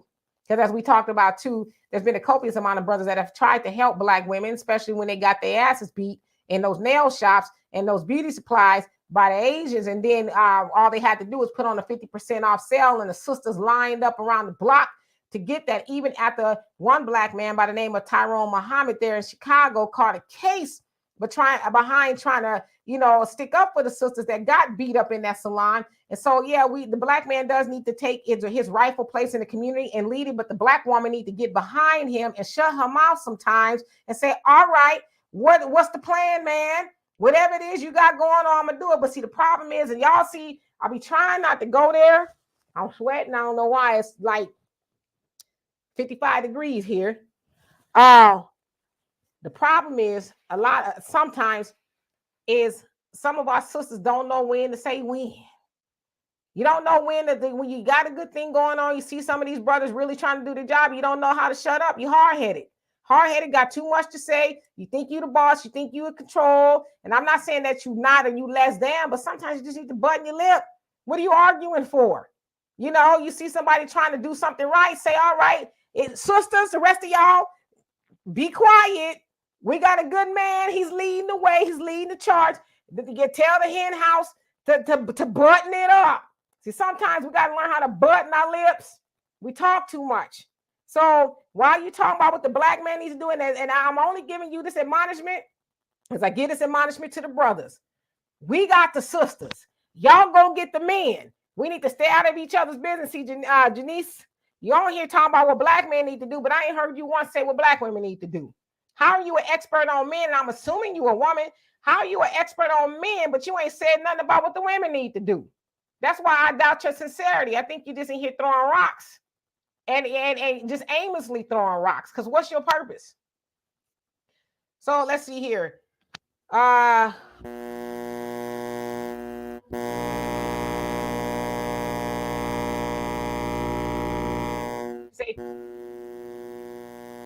Mike.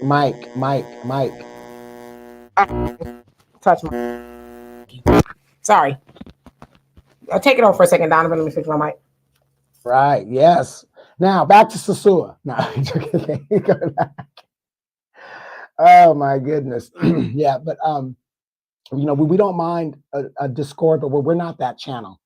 But at the end of the day, black men and women, we need each other. Yes, we have problems. Yes, we have issues.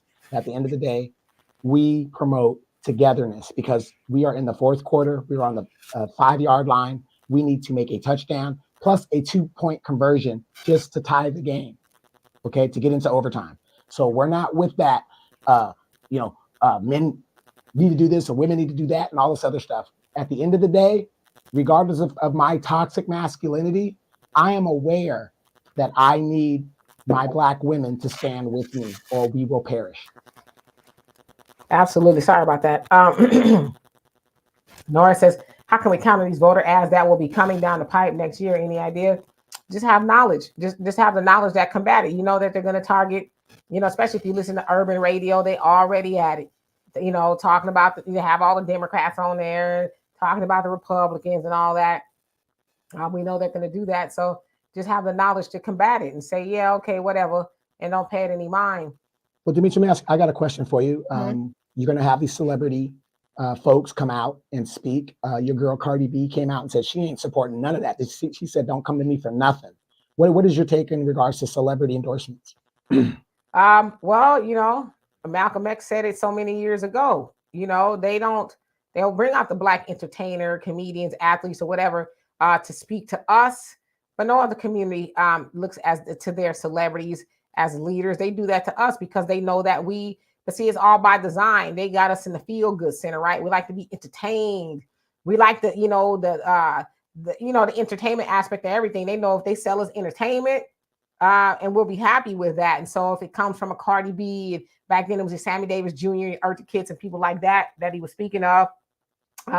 They've had people like Cardi B, who's has a large platform, says it, then she'll probably get enough people on there, especially young people, to vote for them. But we should not be looking to them as our leader. Hell, the people who say they're our leaders are not even our leaders. So how is a celebrity gonna be our leader? We need to dig into the books and get the information ourselves, right? Test to see what they're saying is true. Even on the Breakfast Club, Biden went on there and told Black people, we don't vote for him, we ain't Black, and he still got in office. William, how you doing? Says Biden administration is causing problems that Black people are fighting each other over. Yeah, and it's all by design, right? All of it. Even, I don't know. We're just so distracted, We know more about what's going on with Diddy than we do what's in the White House, Is it important? I guess, to some degree. But how are you well-versed on Diddy and you're not well-versed on the politics, even in your own city, Right. You're over here taking firsts and seconds on Big Mama's house that was gifted to you, and you lose the house during gentrification, and you don't know how to handle it. You don't have a plan, and that's always been our problem. We do not have a plan. We live day to day, survival mode. Okay, so Raw Sports America, how you doing? So you said Chicago does not have a recall statute. So if that's the case, and you have to wait until re-election happens, but you would think that Brandon Johnson would look at what happened to Lori Lightfoot. She was a one-time, and that's the first time it's happened in 40 years that she was a one-term mayor, but he got right in there and didn't waste no time lying to Black people. So it's like, okay. And if you look at Lori Lightfoot, when she was a mayor and not worried about re-election yet, she was saying, oh, the police, the crime is low. She was saying all of this stuff to make you look the other way. And then when election time came up, she started changing her tune. Oh yeah, crime is up. I want to do this. I want to do that. Immigrants and all this other stuff. She just started changing her tune to get elected. But think about it. If she did get reelected, what do you think she would be doing as mayor? Nothing any different than what Brandon Johnson is doing right now. And we got to stop blaming Brandon Johnson. This is not a Brandon Johnson problem. This is an attack by the Democratic Party on Black people. This is a Democratic problem. He is a member of the Democratic Party. He inherited this. So we got to stop saying Eric Adams and all this other stuff. We saw what Biden is doing to Eric Adams. When we talk about weaponizing the justice system, what do you think that is? All of a sudden, he's getting investigated. Brandon Johnson is not the problem. It's the Democratic policies against Black people. Yes, indeed. Your average logical thinker says, Dimitri, you're speaking Black America's language. I bet he's smiling ear to ear right now. It's not necessarily Black America's language per se. I always say as a Black woman, I think I'm in a better position to check Black women. I'm a Black woman. I don't think it's appropriate for men who do not have the rapport with women to do that. As I always say, it should be the men worried about men. Check the men. We're going to get the women. But yeah, sometimes it would behoove us to button our lips up a little bit. We got too much to say. Sometimes we just do, and just be quiet. As I always say, back in the day, women were asked to be meek. Meek don't mean you weak. It just means that you meek. You quiet. You absorbing what's going on. You're taking in, you're observing, and all of that other stuff. That don't make you weak. Actually, I think it makes you stronger to be able to withhold your mouth. And I'm speaking to myself too. It makes you stronger to say I should say those things, but you know what? I'm not gonna say it. I'm gonna just listen a little bit or whatever. So I hope that helps. Brina, he says, you're asking for a fight when you try to check somebody, though. Yeah, but as I always say, check the people you can. The people that are near and dear to you, your homegirls, your daughter, the people who will listen to you. Because, a lot of times, whether you're a man or woman, we know people who ain't acting right and we won't say nothing to them. And you have the resume to be able to say something to them. And a lot of times we just don't. We give them a pass or whatever. But if you really love somebody, you're going to tell them they on the wrong path. And if they never speak to you again, at least you did your job, right? So I hear what you're saying. And Rodney Brown, how you doing? Soto, he says, that brother using the football analogy, do you, D, okay? Adia, how you doing? He says, hey, Dimitri, Donovan, I agree, two is always better than one. We are better together than separate. Yep. We need to cut it out. That's not feelings. You say, I don't care one thing about what celebs say. Yeah, I mean, they're getting a check to say it too. Mrs. Tiffany says, Bill is full of ish like the rest of them. Absolutely. Miss Ashley says, Cardi B, not my leader, is propaganda payola. Absolutely. Michael says, Dimitri, Bill Clinton said, Black people are asking too much because I provided them with equal opportunities. They should not complain too much because the economy was in the 90s. Because of the economy in the 90s, well, I think anybody who's got a loved one, and I think all of us know somebody who was doing time on a 25 to life bid, they have the right to complain because it was bullcocker what he did. So Bill Clinton can't tell us what we got the right to do. He don't speak for us. So Soto says, I'm not saying entertainers can't speak on political issues, but if you're a celebrity, you better have a long track record of fighting for Black issues. Yeah. Or at least with Ice Cube, he was like, here's a contract of Black America. I'm asking somebody to look it over or whatever. He says, follow it if you want. But the way Black people did him was horrible. Elton says, as the BA, the TBA was banner. Huh? Banner. Put the banner up. Oh. As TBA would say, the code is the leader. Who's to be TBA? The Black Authority. Oh, let's see. Bawana, how you doing? Says, how come we didn't care? The Black Chicagoans were sleeping on the train since migrants got there.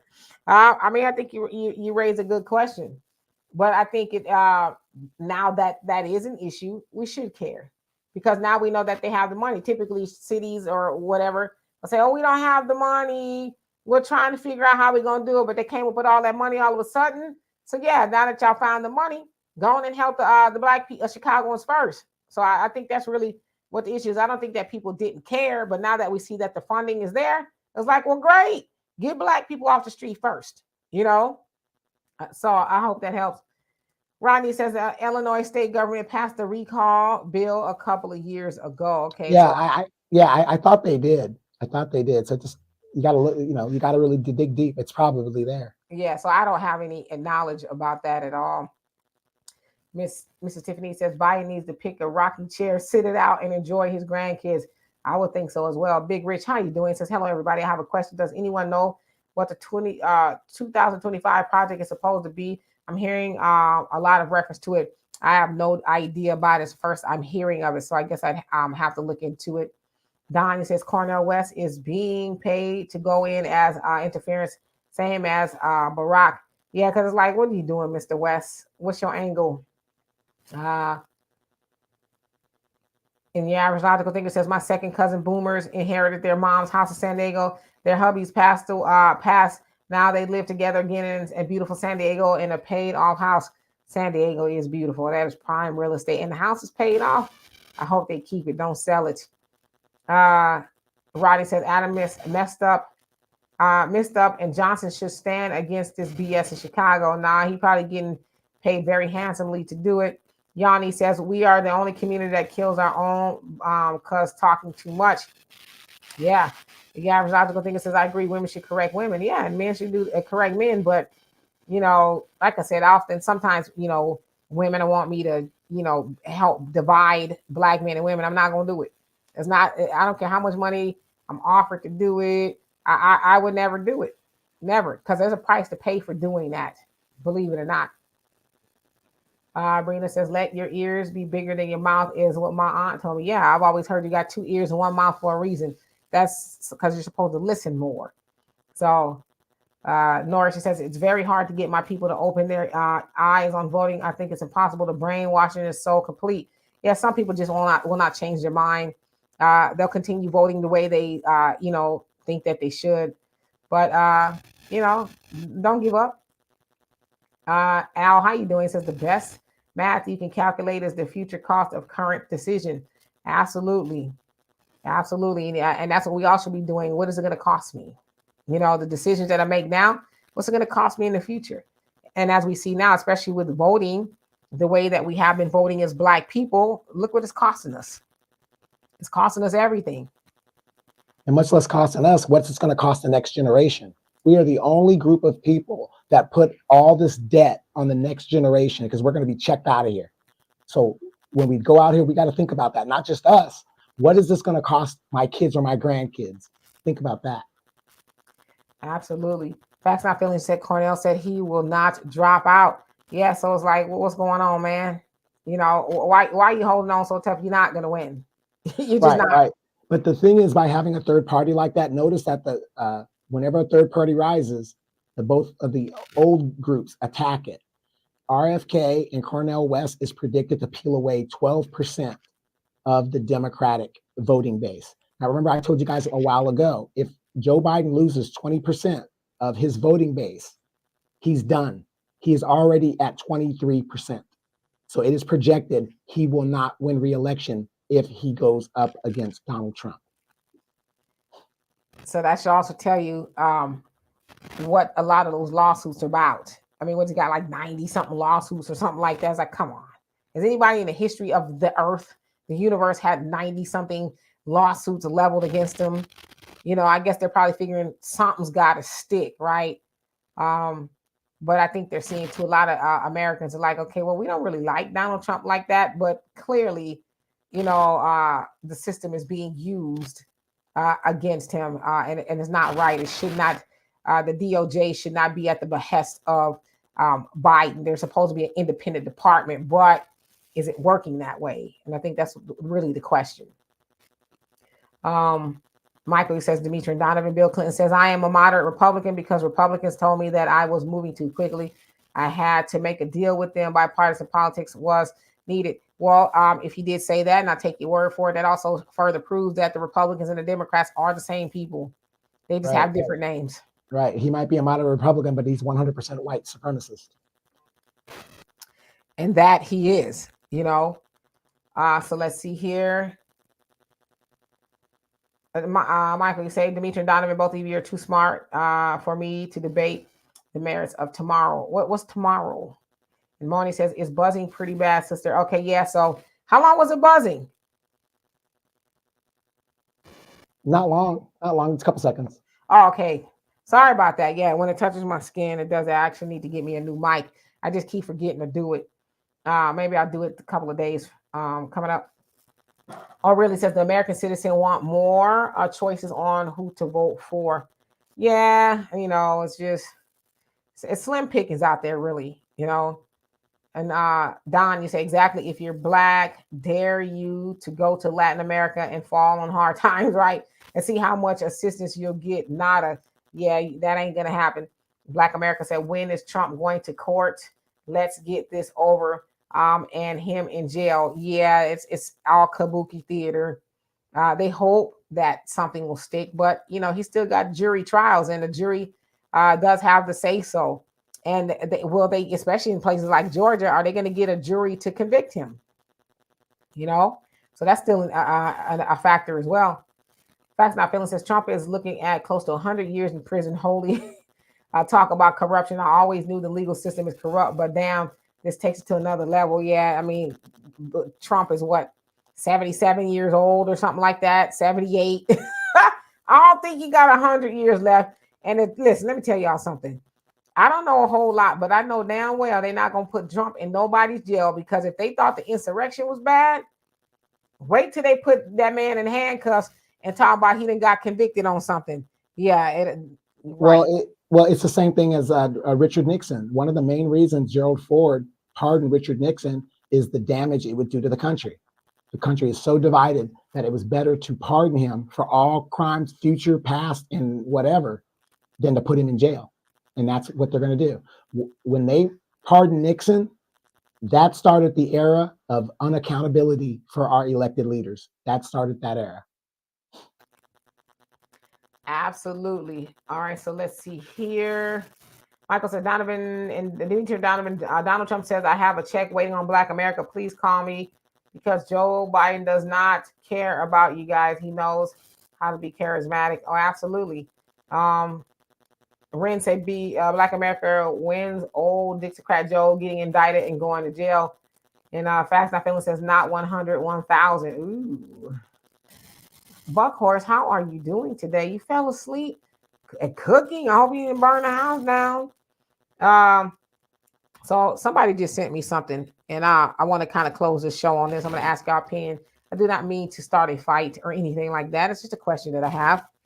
So this thing says, a black woman says women should not wear bonnets around their man. That is so ghetto.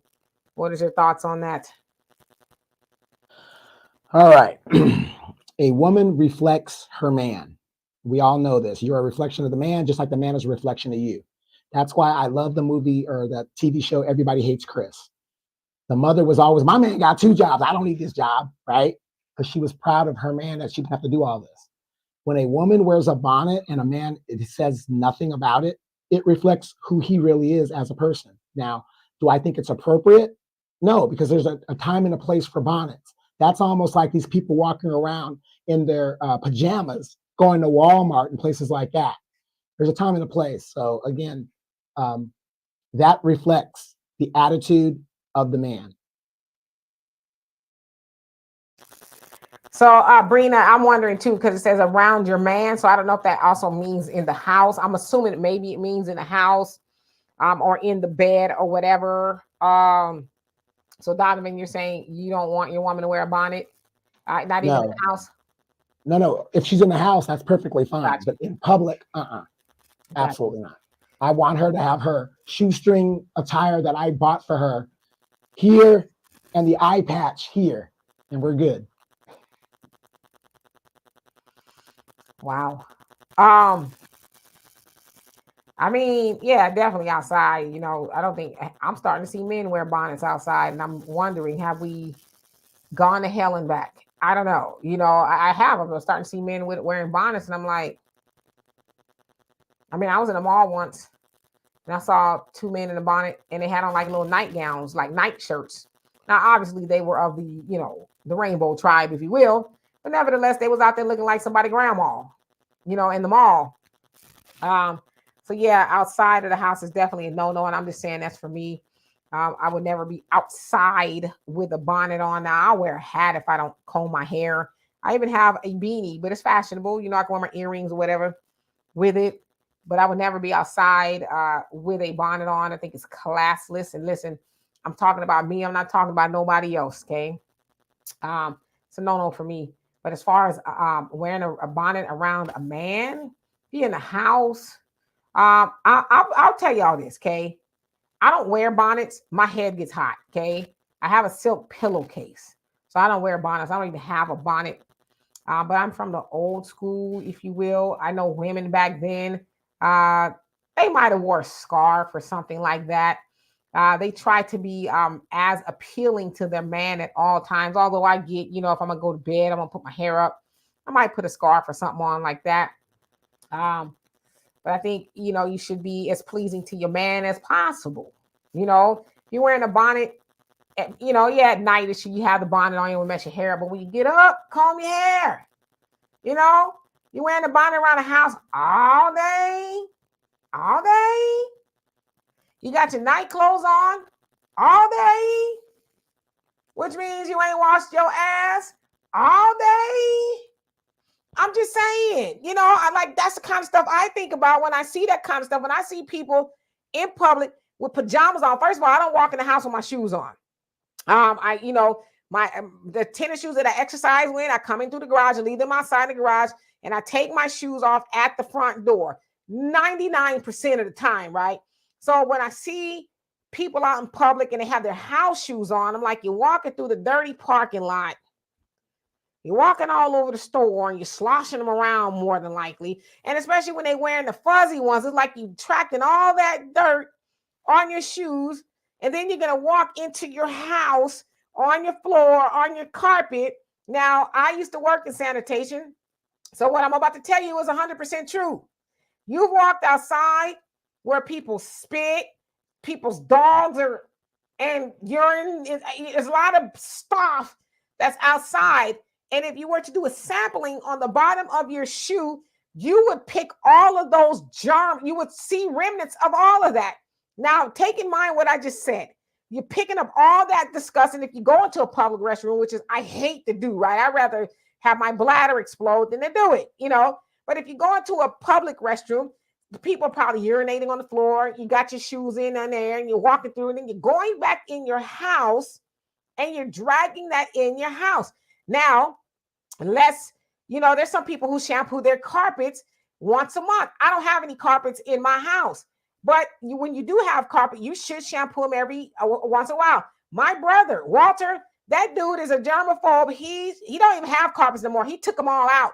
But when he did, he shampooed them once a month. He had his car because he just, can't walk in his house with shoes on and none of that kind of stuff. So what I'm saying all that to say is when you outside in your bed clothes, you ain't washed your behind, you ain't combed your hair, you're sloshing around outside with the bed clothes on and shoes, and you're walking all through your house with that. God forbid, you got babies that are crawling on the floor. Now their hands are touching all of the stuff that you tracked in from the house. And so it behooves you to get dressed for the day.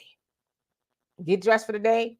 Take your pajamas and your bonnet off, even if you ain't going nowhere. You got a man. I'm not saying I got a man around right now, okay? You got a man around, he leave to work or whatever, you go to work, you come back, or he come back. It's my dad. This is advice from my daddy, okay, who is almost 80 years old. He said, don't no man want to come back to the house and see his woman in the state that he left her. He don't want to come back to the house. She got her night clothes on and her bonnet, her hair's all over the head, and she ain't washed herself up and nothing like that. Because what he's been seeing outside of that house is women who smell good, who look good, and all that other stuff. And that becomes more attractive to him. So if you wear a bonnet around your man and he likes it, that's between y'all. Me personally, maybe a scarf or something, but a bonnet, and definitely I would not be having it on all day. That's just me. And that's the best I can put it. Now I know some people probably got mad, but I didn't mean to make it mad. All right, so let's see here. Let's see. I'm just trying to skip down. Okay. Thunder says American Airlines $12, JetBlue Airlines $5. In case anyone's interested, I'm have to look in that. I do have ability to buy some stocks. Fact Not Feeling says if a woman is wearing a bonnet around me, she better be inside the house. She better have some baby oil on with some heels or something see-through. So she's got to distract you from the bonnet. Yeah, I mean, do you need to have the bonnet all day on in the house? I don't know. Let's see here. Let's see. I really said the bonnet looks is hideous outdoors and indoors. Yeah, have it on as much as you need to. But Nora says, Dimitri and Donovan, love listening to you. You have taught me how to connect many dots about what's going on. Well, we love and appreciate you for that. Soto says those ain't real men. Okay. Black America says, I like to pull hair that took off, please. Oh, so you're saying you like to pull hair, so take it off? How hard are we talking? I'm just playing. I'm just kidding. Mike, how you doing? And Brina says, I have too many hot flashes. Same here. I sweat my head. Bonnets will just cook me all together. Really says the bonnet is a bad look and not sexy. Yikes. And Mrs. Tiffany says bonnets are for bed. Yeah, for bed. When you get up, take them off, comb your hair, whatever you need to do, right? But I see them in the gym. I see them at the grocery store. I see them just like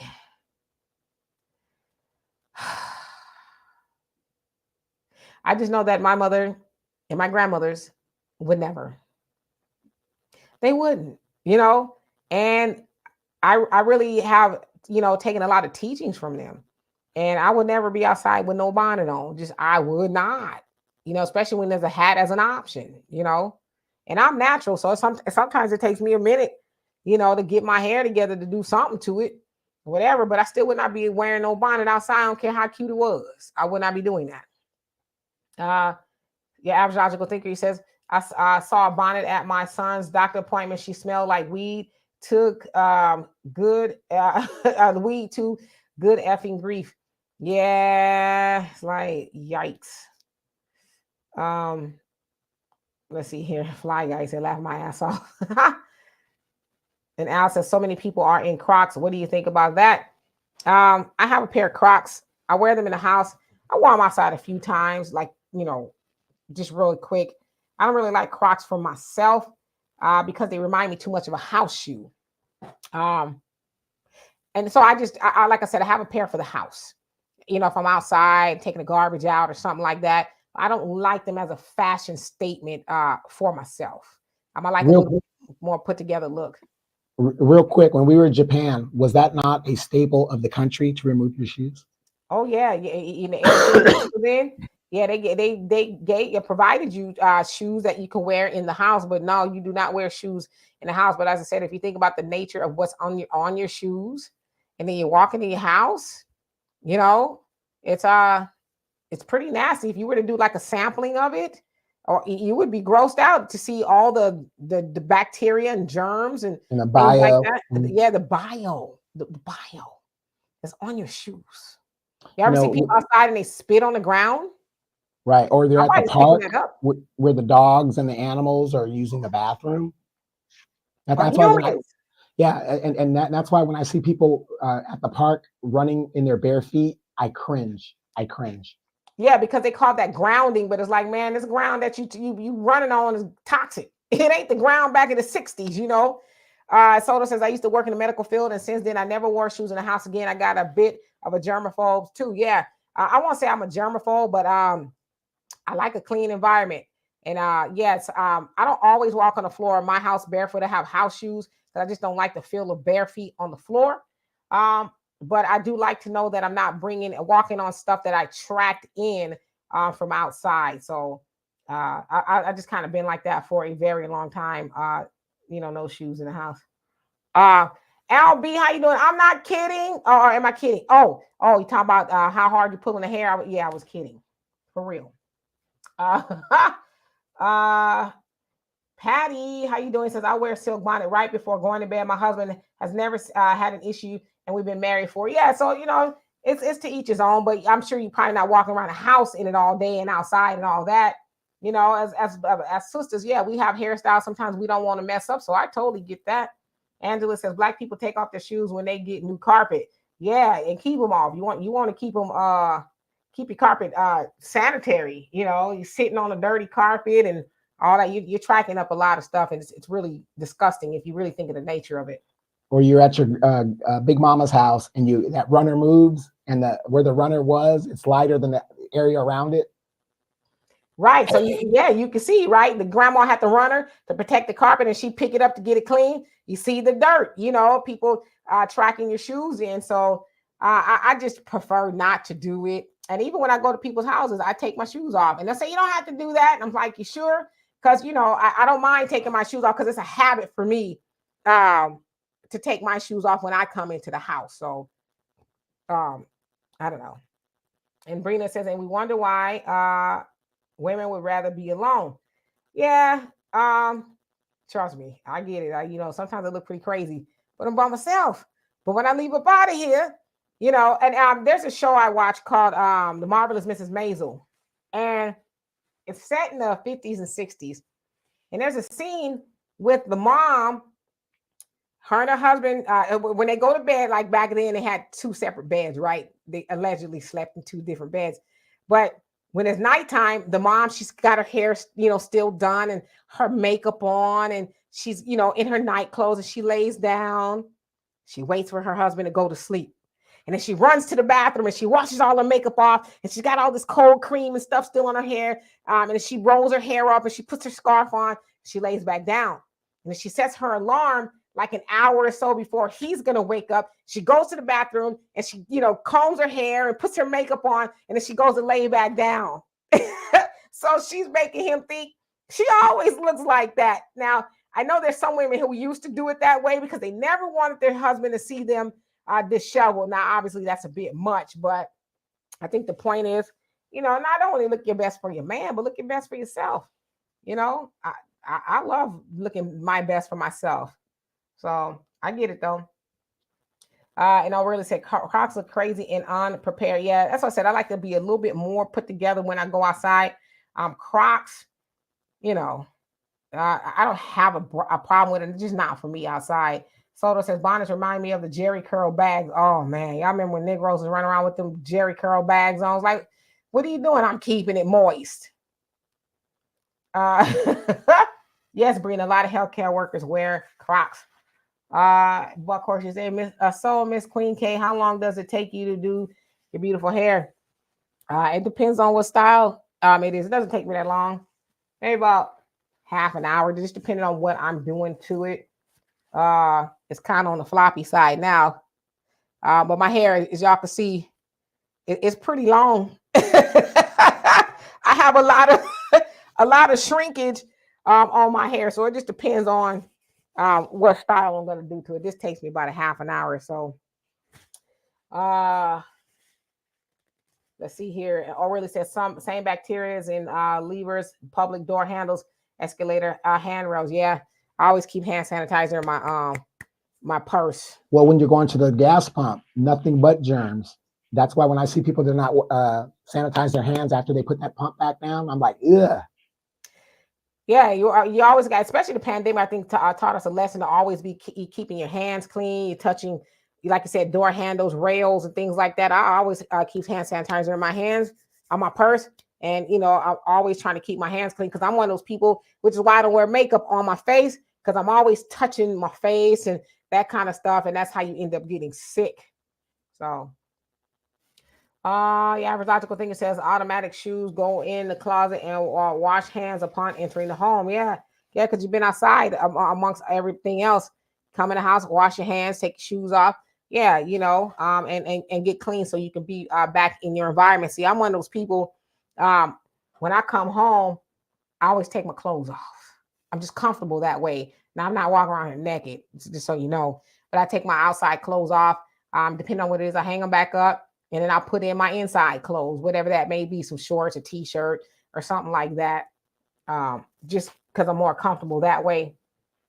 And Brina says, I'm kind of tired of people who don't do my hair every day telling me what to do with it. Oh, yeah, no, most definitely. I get that, especially being a natural. Like I said, when you're natural, it takes you some time. And a lot of times people say, well, you should do your hair. You should be a natural. It's like, do you know what it takes to be a natural? I wash my hair every Thursday, okay? Every Thursday, because that's my kind of right. Now, that's supernatural, right? Cue ball head. I wash my hair every Thursday because that's the kind of day I'm not really doing much, going anywhere. Wash it. I really look like buckwheat around here, right? I wash it, I twist it up. Donovan has seen me do this a couple times when we get off of here. I'm like, man, let me take this band off. Let me twist my hair up. And I'm sitting here twisting my hair up as we're talking, and it dries, until I comb my hair again. But I'm a natural, so I don't have any chemicals on there. So I have to stretch my hair out. I have a lot of shrinkage on my hair. So depending on how I'm wearing it, it takes work. Now, if I was just to have a perm and braids, it tear my hair out. So I can't wear braids all the time. I'm just not built for braids, and really nobody is, if you were trying to keep your hair and a lot of tension. So there's a lot going on to be natural. Trust me. If I could wear a perm, I know perms are bad for you, seeping in your body and give you cancer and all that other stuff. I probably would like to do that, but it's not optimal. So what do you do? Michael say, Dimitri, did you experience weird stares in Japan? I can't recall if I did or not. I didn't, because I wasn't really paying attention to people like that. So I didn't notice. Now most of the Japanese people I know is minding their business. They're on their phones a lot. So yeah, they're on their way to where they're going. They're not even paying you any mind. Yeah, your average logical thinker says real men don't mind a bonnet at bedtime. No, I would agree with that. Gerard, how are you doing today? He says also the rain spreads the bacteria and germs all over the ground. Yeah, don't walk in the house with y'all shoes on. Don't do it. If you got carpet, clean your carpet once a month or so. You know, I know it's expensive, but you can go to the store. You could get one of those rug doctors, or they even sell things that you could just, do it yourself. But please, don't walk in your house with the shoes on, because you'll be surprised of the stuff that you pick up. I have they're not wood, they're like ceramic floors, and you got to mop those as well. Ali says, I read that Taraji Henson will be playing Tammy Terrell in a biopic. Well, she sure looks a lot like her, so I could see that. And Tammy Terrell, she has an interesting, sad story. She really does. I'm David Ruffin, bitch. Right. And she was dating James Brown as well, I think. Yep. Yeah. He, at a young age.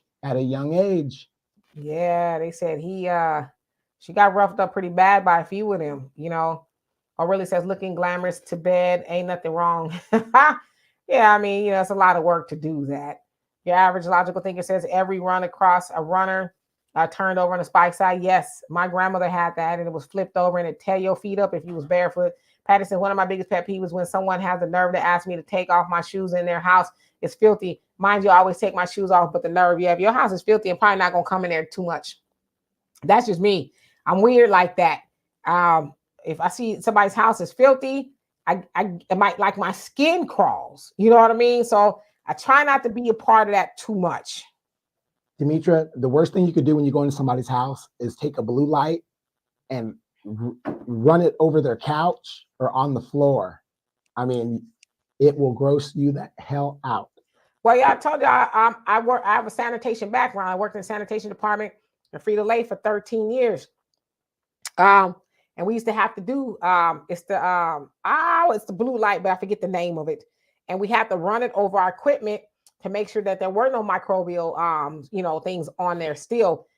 So yeah, with that blue light, which is for forensic departments use it a lot to see if they can find blood and semen and stuff like that. But they actually, I saw a show on the news, and they went into hotels and they ran that blue light over the bedspreads, and they was like, ew, you'll be surprised what's on those bedspreads, because they don't change the bedspread often. So if somebody's in there getting busy in the hotel, then their stuff is still on there, and they don't change it every time. So do with it what you will. All right, so let's see here. He had a Jerry curl bag. Thank God that trend has gone out. Donovan was on. He had his Jerry curl bag on with his military uniform. Under his major hat. He's like, I don't care, Uncle Sam. I can't let my Jerry curl just get dry like that. No. But I did have my little curly top, high top fade with the curly top. Yeah. Yeah, with that S curl, you kept S curl busy, didn't you? It's like Donovan's coming. We got to pump out a lot of more S curl. Remember in Coming to America where he was introducing the parents and they had the wet spot on the couch? I was like, they were so wrong for that. They're so wrong. But they was right though, because there's a lot of people with Jerry curls tore up a lot of people's furniture for no reason at all. They had no business going to people's houses with all that Jerry curl juice dripping everywhere, messing up coats and all kind of stuff. Members only jacket had the little spots all over it and stuff. I ain't lying, because we seen them. The members only jacket material is kind of like silky, and then some of that ready for the world of curls or whatever. Drop on the coat, the whole coat is just trash, is ruined. And depending on what kind of curl you got, what brand it was, you could wash that jacket and the stain would still be there because the chemicals were so strong. Oh yeah, it wasn't going nowhere. Okay. Facts Not Feeling says, wait, did I just hear Demetra say she take off? I do. I just stepped away from the computer and missed that. No, I do. Who doesn't take off their clothes when they get home? Like, when I go out, I like to dress. So I'm not going to be walking around my house like that. So I take the clothes off and I put on something that's a little bit more comfortable. You know what I'm saying? I'm going to slip into something a little bit more comfortable. It's usually some, sweats or some shorts or a t-shirt, or a tank top or something. See, but the sad thing is when women say that, men, we think we're going to get lucky. We think we're going to get lucky. I'm slipping into something more comfortable. Yeah. Do you going to get this moo-moo? Or that big T-shirt. You gotta This lift it up. this chicken frying dress. Yeah, I'm wearing the chicken frying dress to bed. I'm wearing it around the house. Okay. Yeah, I bet you gonna it's the same no matter what I wear, it's the same up under it. Okay, use your imagination. I'm kidding, of course. Michael says Japanese people consider you a celebrity. Do they? I don't. If they do, that's news to me. Uh, all right, so let me see. Let's wind it down here. Nora, she says, I remember when Donovan said he ran for office. I wish he had black politicians who thought like he thinks somebody with balls, not the punks we have now. Oh yeah, that's why Donovan ain't in there because he was about that life. Easy. You got your thumb up. Yeah, the UV light. UV light. Yes, run that Yeah, UV light over stuff. If you ever get a yeah, UV light running over your carpet, you're gonna be grossed out.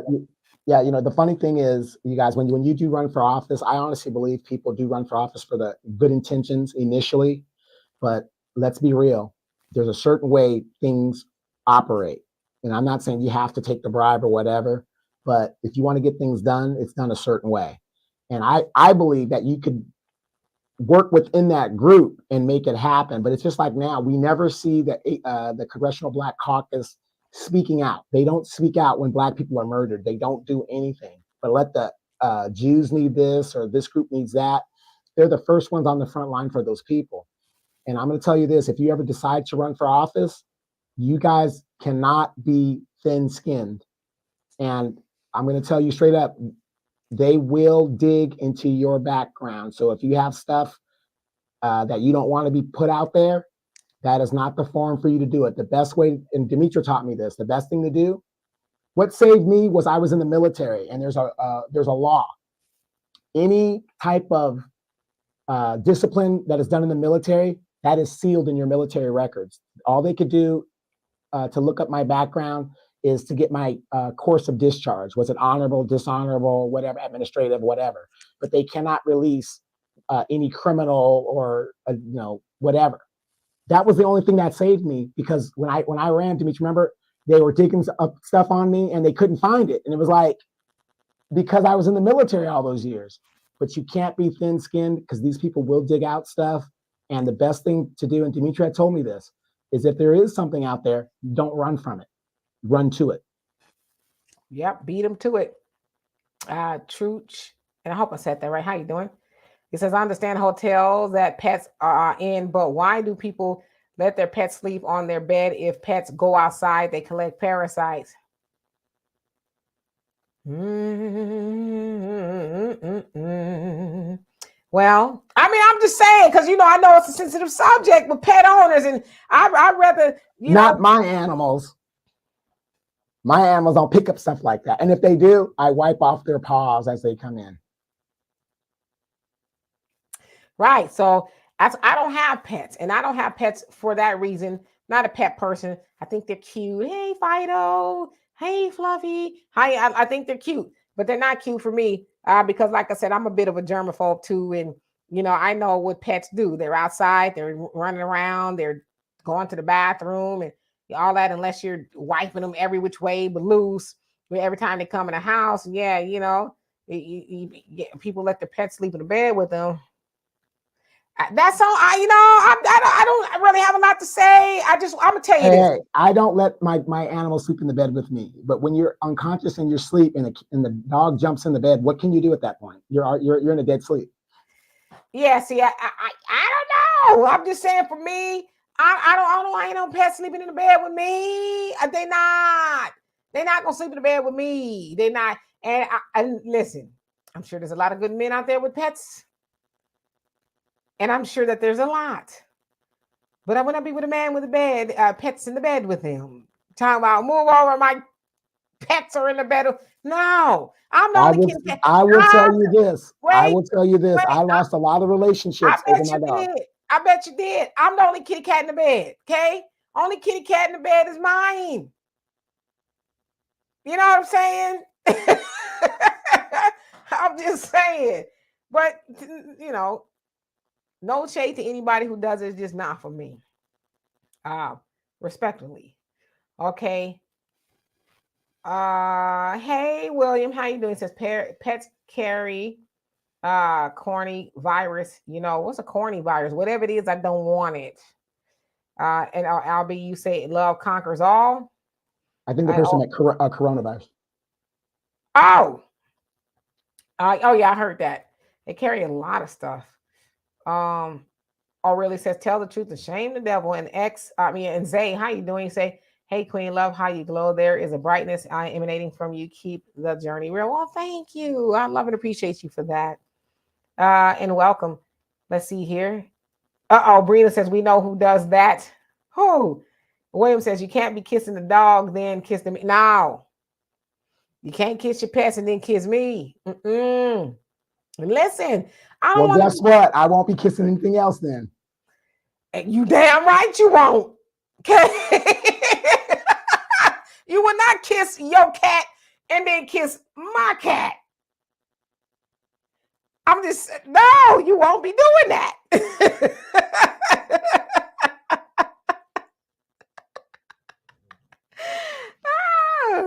That's probably why I'm gonna die alone. I hate to say it. I probably will.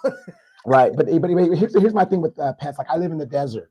I think it is a shame when you see animals that are chained up in the backyard or in the front yard, like there's some like ornament or a slave. To me, it's just very, very cruel. If you can't let that dog run in your backyard free, I mean, you got the dog in a prison. Why even get it? Yeah. Yeah, I see that a lot out here. And you say you can wipe the paws off, but uh, chiggers still collect up in the hair. What the hell is that? See, but what you know, it also depends on what environment you're in. What's See, that? I live in a desert environment. It's an insect. I live in the desert environment, so we don't have a lot of things that they would have in the South, where there's a lot of greenery. So we don't have a lot of that, those problems. Yeah, Jay Will, how you doing? You about to get in trouble now. You about to get in trouble. You say pets in the house are just nasty and unclean. Listen, I'm gonna just say this and I'm gonna say it and forget it. I I personally don't have pets because I'm like that too. I'm not saying that they're nasty and unclean because I know we get in a lot of trouble with these pet owners.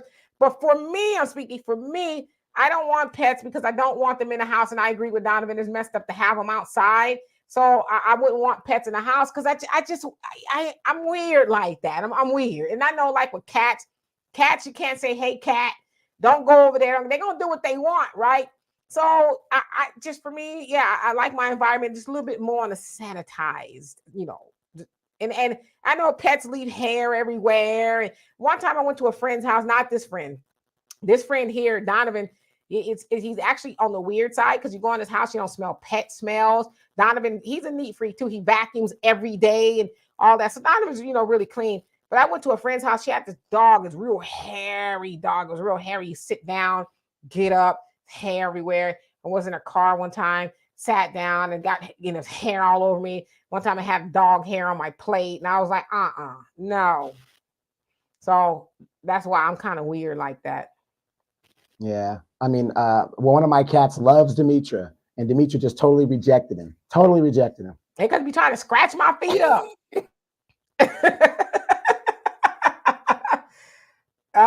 Yeah, so to each his own, Brina says, I don't like that either. I love dogs, but they have to be trained. Yeah, but getting in the bed, oh hell to the no. My younger brother and his family, they have a dog. She's really cute.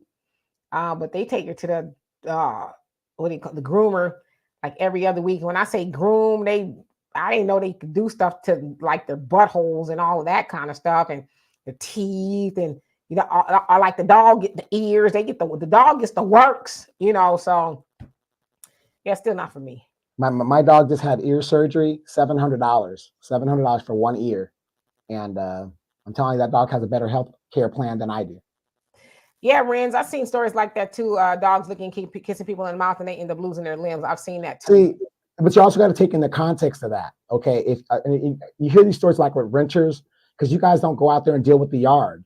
See, like I have my yard, I converted it to a desert landscape, right? So I don't have a lot of chiggers and insects in the desert landscape. So my dog is not going to be exposed to certain things. But I know that some people, they don't take care of their yard good enough to where you can stop those things from happening. People just think, oh, I just got a yard and it's a big thing. If you're going to get an animal, it takes a lot of work to keep them from getting diseases. It takes a lot of work. And a lot of people, unfortunately, y'all don't put in the work. And that's why, the dog is nasty. You go in a person's backyard, they haven't picked up the dog doo for weeks, months.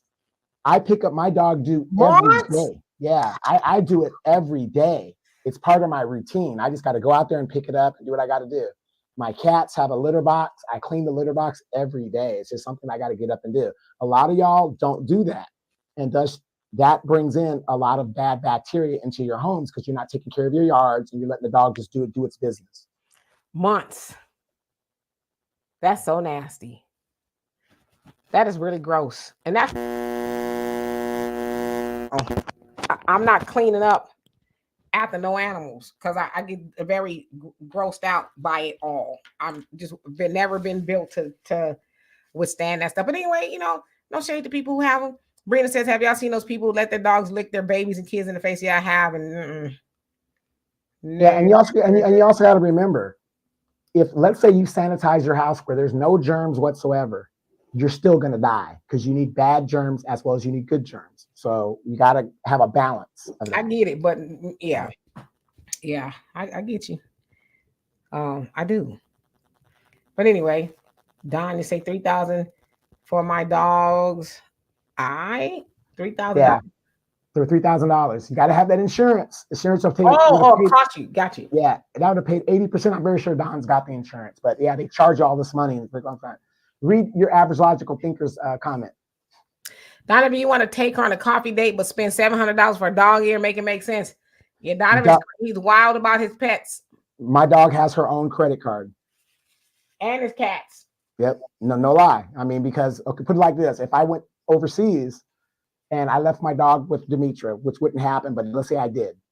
You've got people, let's say the dog got hit by a car, and you got to make a decision right then and there. Is it fair that Demetra has to go into her pocket to try to save my dog? I can't armchair quarterback her, so I get the credit card so that if something happens to my pets, they can make the decision without having to contact me and do the best that they can. Right, talking about shit. Your dog got hit by a car. I gave it some Robitussin and put some Band-Aids on it. Well, I figured you'd be back soon. I didn't know they was gonna die. Right. As a matter of fact, that actually happened to me. Remember, we were in the DR and I got that call. No, we were in Costa Rica. I got the call, and I'm like, "What? What are you calling me for? I'm in Costa Rica. What can I do?" Donovan was freaking out the rest of that trip. He was so mad about his baby. How dare them do my baby like that? That I would never treat their animal that way. He was messed up the whole trip. I was like, well, damn, thank God we're leaving in a couple of days because he was pissed off. Yeah, average logical thing, it says, me and my bonnet wearing neighbor let her pit bull crap in my yard, and she said, let dogs be dogs. See, that's an irresponsible owner right there. That is the problem with these animals. That person is probably one of those people that will breed animals and then try to sell them. And then when the animal can't sell whatever, she lets the animal roam, and then the animal gets destroyed because it's born. That's the type of mentality that we don't need as animal owners. I was going to say something, but I don't want people to call the Humane Society on me, but her dog would do that in my yard one time, and she'll find out what the big deal is. Nora says, I have had dogs outside, but I was devastated when they died. Can't go through that anymore. You become too attached. Well, your average logical thinker, you might not believe this. There's a national cemetery 2 miles down the street off the highway where I live from our Air Reserve Base. If something happens to me, my dog Belle, she's going to be buried in my casket with me. That's going to be in my provision. I'm going to take my dog with me because she is an airman with benefits. What if she ain't dead yet? She'll just wait till she dies. I'm about to say, you're going to do it like the Egyptians. Everybody coming. We ain't ready to go yet. It doesn't matter. We need you in the afterlife. No, wait. That's where the cats come in. Dogs are useless in the afterlife. Cats are the guardians of the underworld. Your cats don't look like they play that. Your cats be like, over my 9 lives, will I go with you? Okay. So anyway, Buckhorse says, ooh, yeah, credit card foils. The average logical thinker says, I left a credit card with caregivers when I deploy, so I get that. Why skimp on a date with a human if you spend crazy money for an animal? Loyalty? Because my animal is unconditional, loves me, whatever, and then that animal ain't gonna order a $300 steak and not give me no booty. See what I'm saying?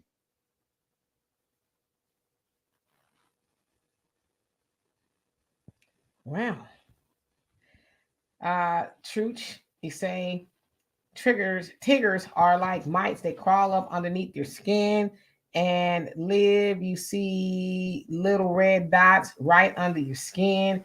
If you watch it long, oh my Lord. Remember that show, Monsters Inside of Me? Watch that show. It talks about things like that. It moves. It's under your skin. It goes across your eyeball. All kinds of stuff. Oh God. Oh my God. I'm creeped out now. Buckhorse says, I guess all dogs go to heaven before you. They might. Now I'm grossed out. I am. I'm itching. Now I'm itching. Patty says, I'm a dog lover too, but I believe they do not belong in my bed. Oh, hell to the no. On the couch, either the bed, the couch, none of that stuff. No, I'm good. But God bless you, pet owners, for real. But me, can't do it. Donovan to tell you, I don't even like dogs jumping on me. I go over. Donovan's got a really friendly dog, and she likes to jump on you. I'm like, no, Belle, no. My daughter, she loves it. Everybody, but me, I'm like, get your dog. Get her, get your dog. Everybody loves Sweet Belle. Everybody loves Sweet Belle. Cecilia says, Biden has to go. I just spent $19 on a chicken. I worked almost an hour to make that right. Absolutely. $19 for chicken. Yeah, it's a wrap. So anyway, y'all, we're going to get out of here. Be back here tomorrow. As y'all know, Walter's, he has not gone on the greener pastures. Like he's still with us. Walter just, he's doing him. He'll be back one day, I'm sure. But right now, he's doing what he wants to do in life. Donovan, I don't. If you are more than welcome to come back with me tomorrow if you like. I know Donovan's getting ready to go to Sasua, where they have shut things down. So he's going to truly be going for Bible study this trip. No shenanigans for you out there.